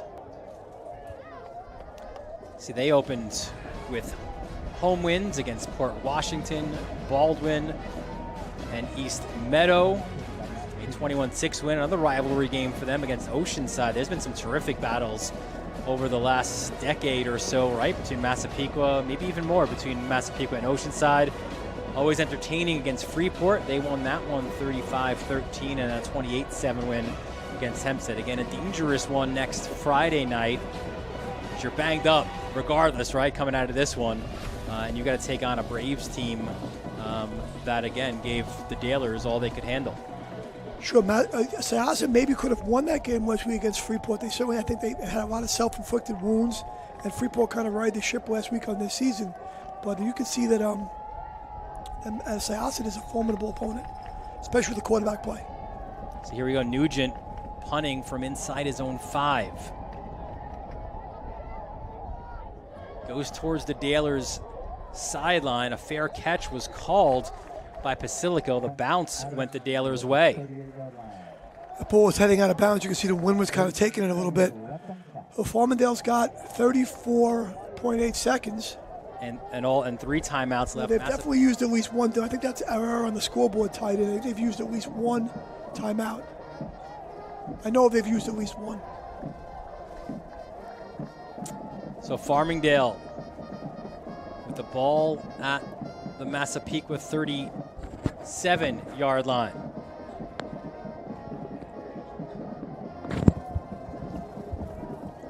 Looking to end this one in regulation. I think Farmingdale has 2 timeouts left. They've used one. They have 2.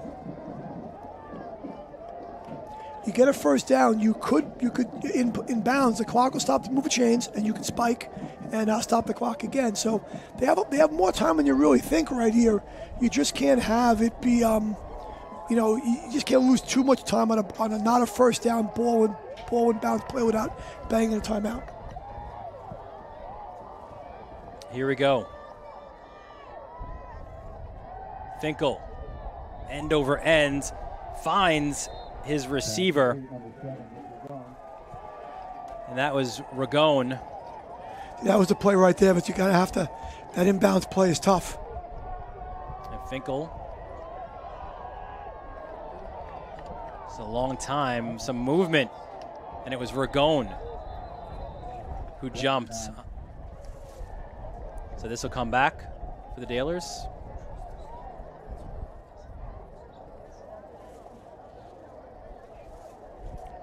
Finkel, some big shoes to fill, of course. Last year,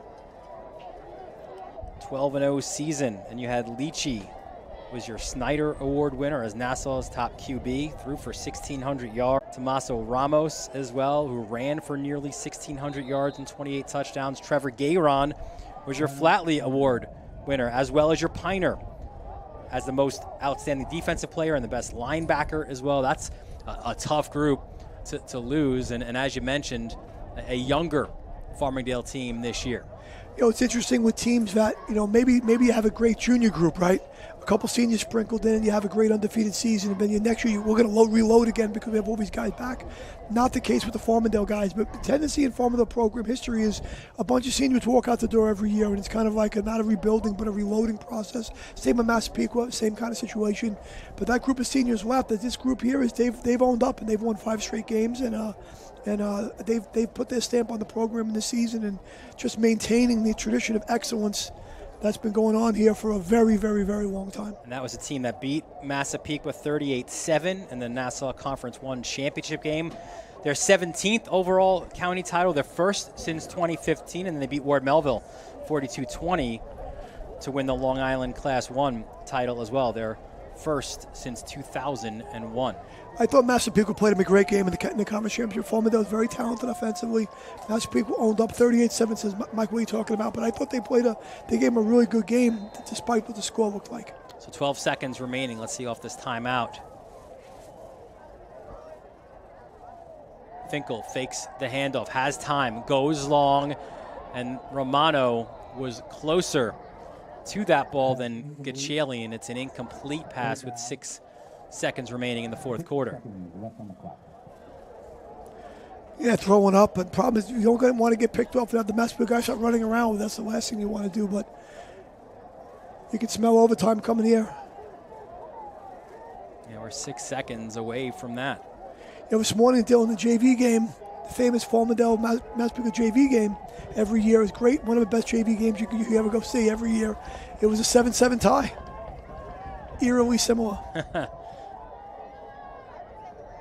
Here we go, last play, fourth quarter. Finkel ducks out of trouble, goes long, looks end zone. There's a lot of bodies there, and it's knocked down. Collins was the intended receiver, and if not for that play, the knockdown there. Looked like it was Villalta to do so. That might have been the winning touchdown. Incredible stuff. So we'll take a quick break. Overtime coming up here at Don Snyder Stadium. Massapequa and Farmingdale tied at 7. You're watching this Nassau Conference 1 Showdown, presented by Orland & Cohen and the Varsity Media Sports Network.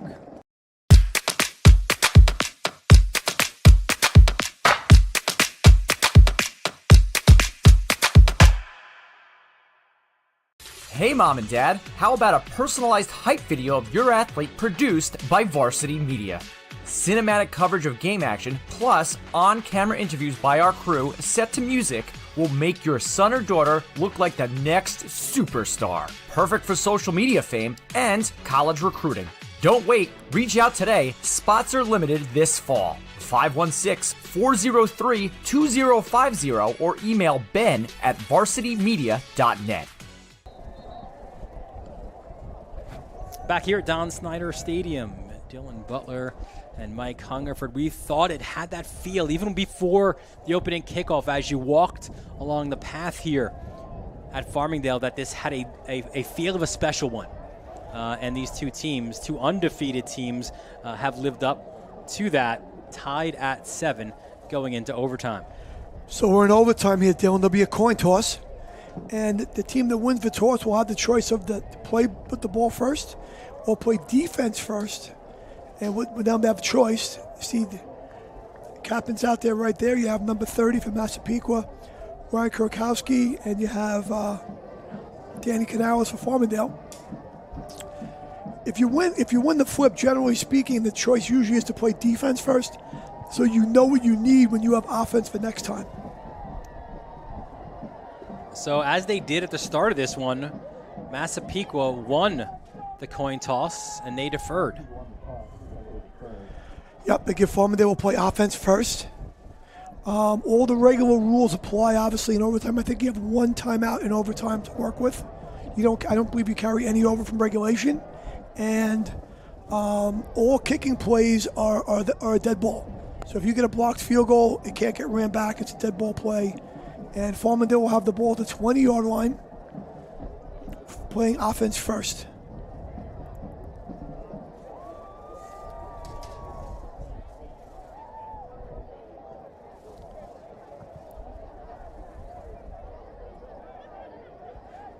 So we'll see if Dale is, neither team has been overly successful offensively. So where are you looking for, what are you looking for to come up with here? If you're either coaching staff, offensive coordinator Colin Jones and Farmingdale right now, what's he looking to dial up here to try to get some consistency in the and get a couple first downs and drive this ball in?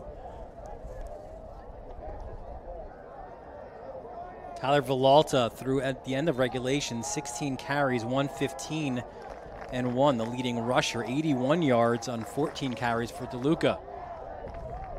There's Pasilico, and he finds Rosario again. Pasilico has had 50 hard yards of rushing in regulation from 15 carries. Not much running room for the Dalers today. He's the leading rusher. Finkel, 4 for 33, is your second leading rusher. And a lot of the fans for Massapequa, they want to line up on that far side. They're trying to line the fences to get a better vantage point of this one. Pasilico, a little hesitation. I thought it almost looked like he wasn't sure if he still had the football. Another short gain for Pasilico. Dylan, I'm going to tell you, I don't think we've ever played an overtime game, Farmingdale, Massapequa. I think this is the first one. You're going through the history a little bit there? Trying to figure it out between paper and my brain and my experiences. Well, we are at the 56th meeting all time. Well, I don't have all 56, but I have quite a few.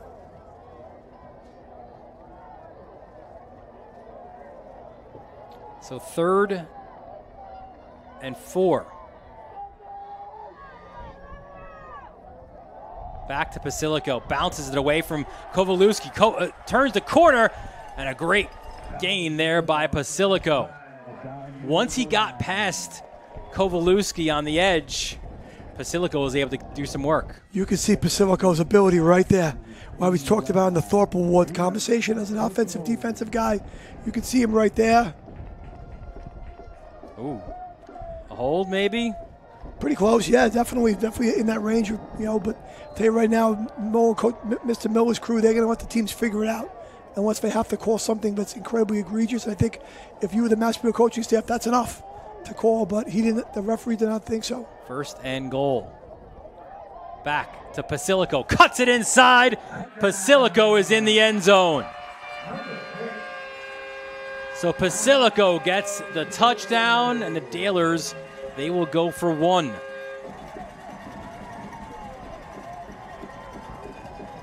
Another look. See, just blocking it down. Jimenez kicking it out. Good block down by Danny McLaughlin right there, the tight end. Little ironic, because it was McLaughlin who could have been called for the hold. Cotto. He kicks it through, good. He does, yeah. I mean, in overtime situations, Dylan, the overwhelming thought is to kick the one, right? And make the other team score a touchdown and then have to tie it, or don't put yourself in a spot where a touchdown, extend the game, keep the game going. So the Dalers put 7 on the board on their first overtime possession, and you could see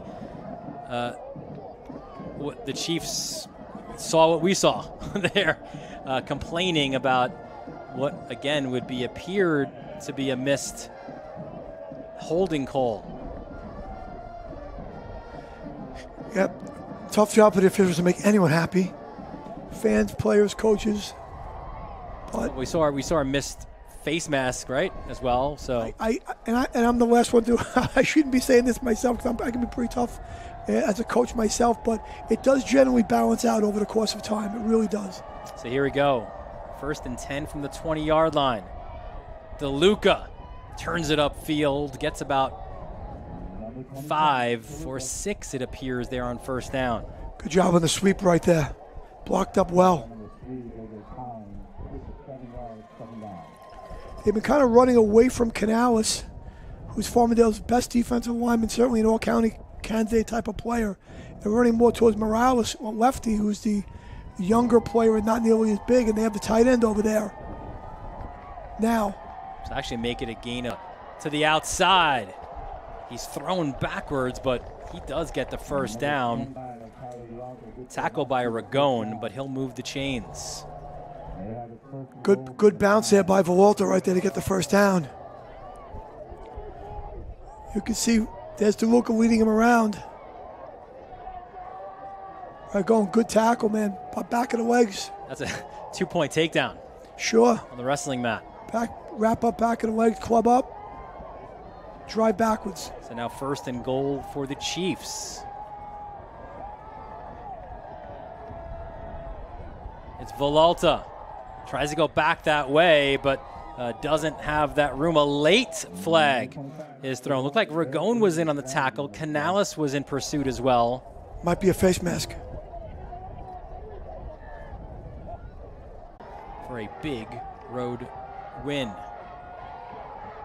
Handoff, touchdown.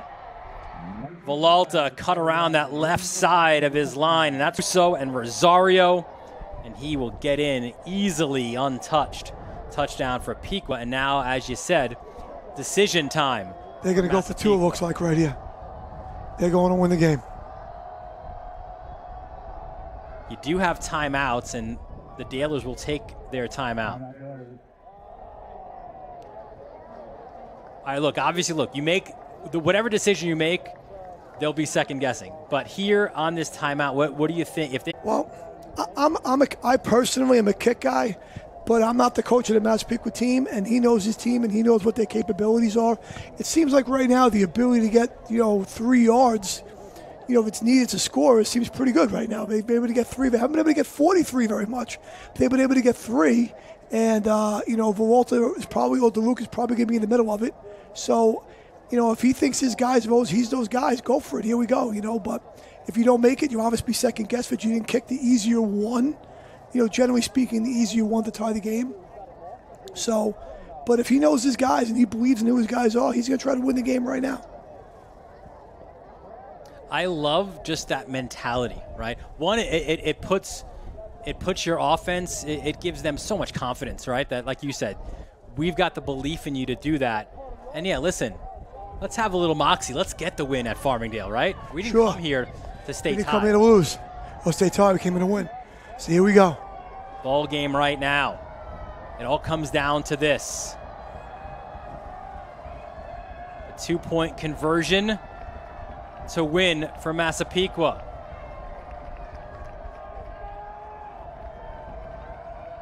Diesso has Villalta behind him.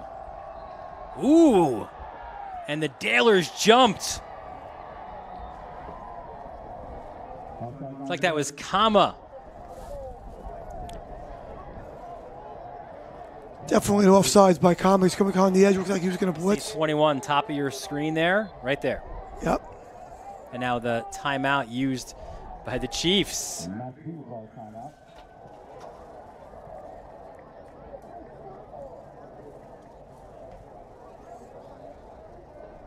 So now you go half the distance from there, right? So you're at the what, 1.5? Sure, you're at the inside the 2 right there. Make it just a little bit easier. Last time they were pretty close. He was able to walk in, right? On the edge. This is where a guy like Villalta is really tough because he can bounce it there and just get to a less defended area of the field quickly. Shippo said the message to his guys this week is, listen, guys, it is only week 7. It's not the Nassau Championship. It's not the Long Island Championship. We're going against a great opponent to see where we are at. But, he said, keep in the back of your minds what Farmingdale did to you not once but twice last year. Remember that, he said, because you may not get another shot on the Varsity Media Sports Network. You're watching Varsity Media, New York's high school sports network. Headed to Jackson, Mississippi right now to announce his partnership with my favorite hoodie.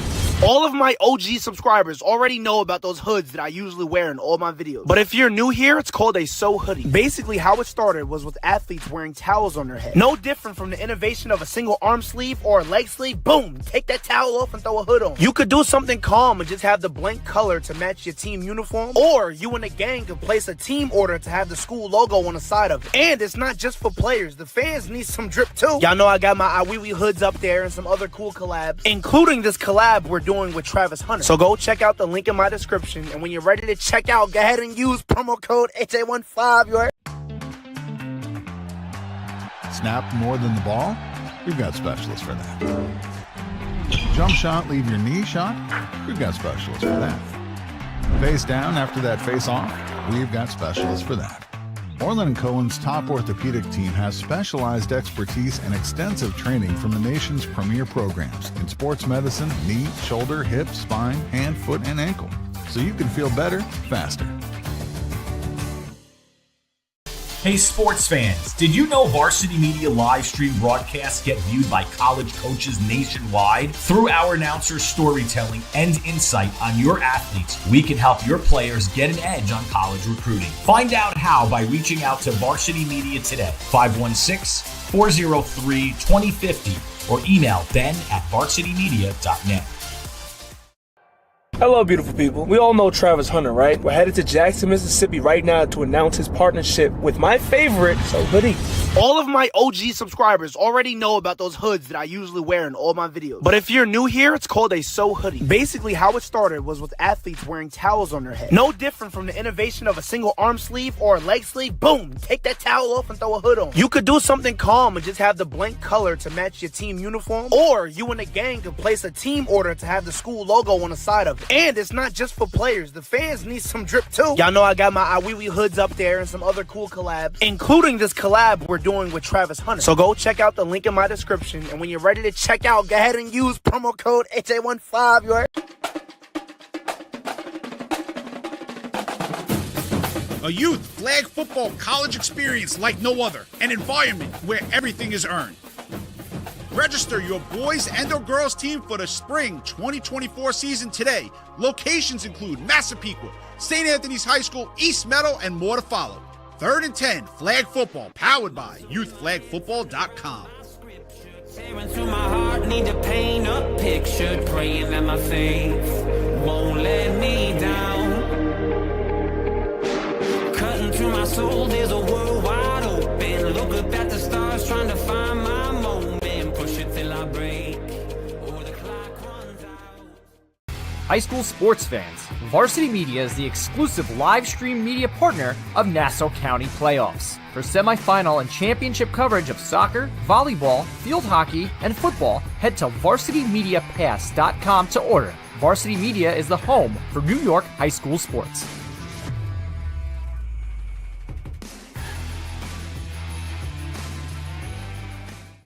You're watching Varsity Media, New York's high school sports network.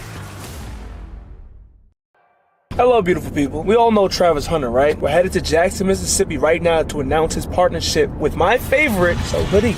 All of my OG subscribers already know about those hoods that I usually wear in all my videos. But if you're new here, it's called a So hoodie. Basically, how it started was with athletes wearing towels on their head. No different from the innovation of a single arm sleeve or a leg sleeve. Boom! Take that towel off and throw a hood on. You could do something calm and just have the blank color to match your team uniform. Or you and a gang could place a team order to have the school logo on the side of it. And it's not just for players. The fans need some drip too. Y'all know I got my Iwiwi hoods up there and some other cool collabs, including this collab we're doing with Travis Hunter. So go check out the link in my description, and when you're ready to check out, go ahead and use promo code HA15. You heard? Snap more than the ball? We've got specialists for that. Jump shot, leave your knee shot? We've got specialists for that. Face down after that face off? We've got specialists for that. Orland & Cohen's top orthopedic team has specialized expertise and extensive training from the nation's premier programs in sports medicine, knee, shoulder, hip, spine, hand, foot, and ankle, so you can feel better, faster.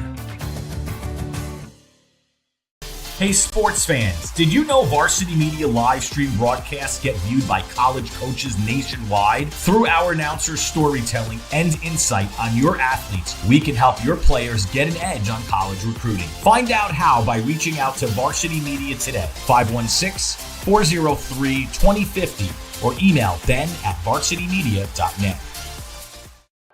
Hello, beautiful people. We all know Travis Hunter, right? We're headed to Jackson, Mississippi right now to announce his partnership with my favorite hoodie.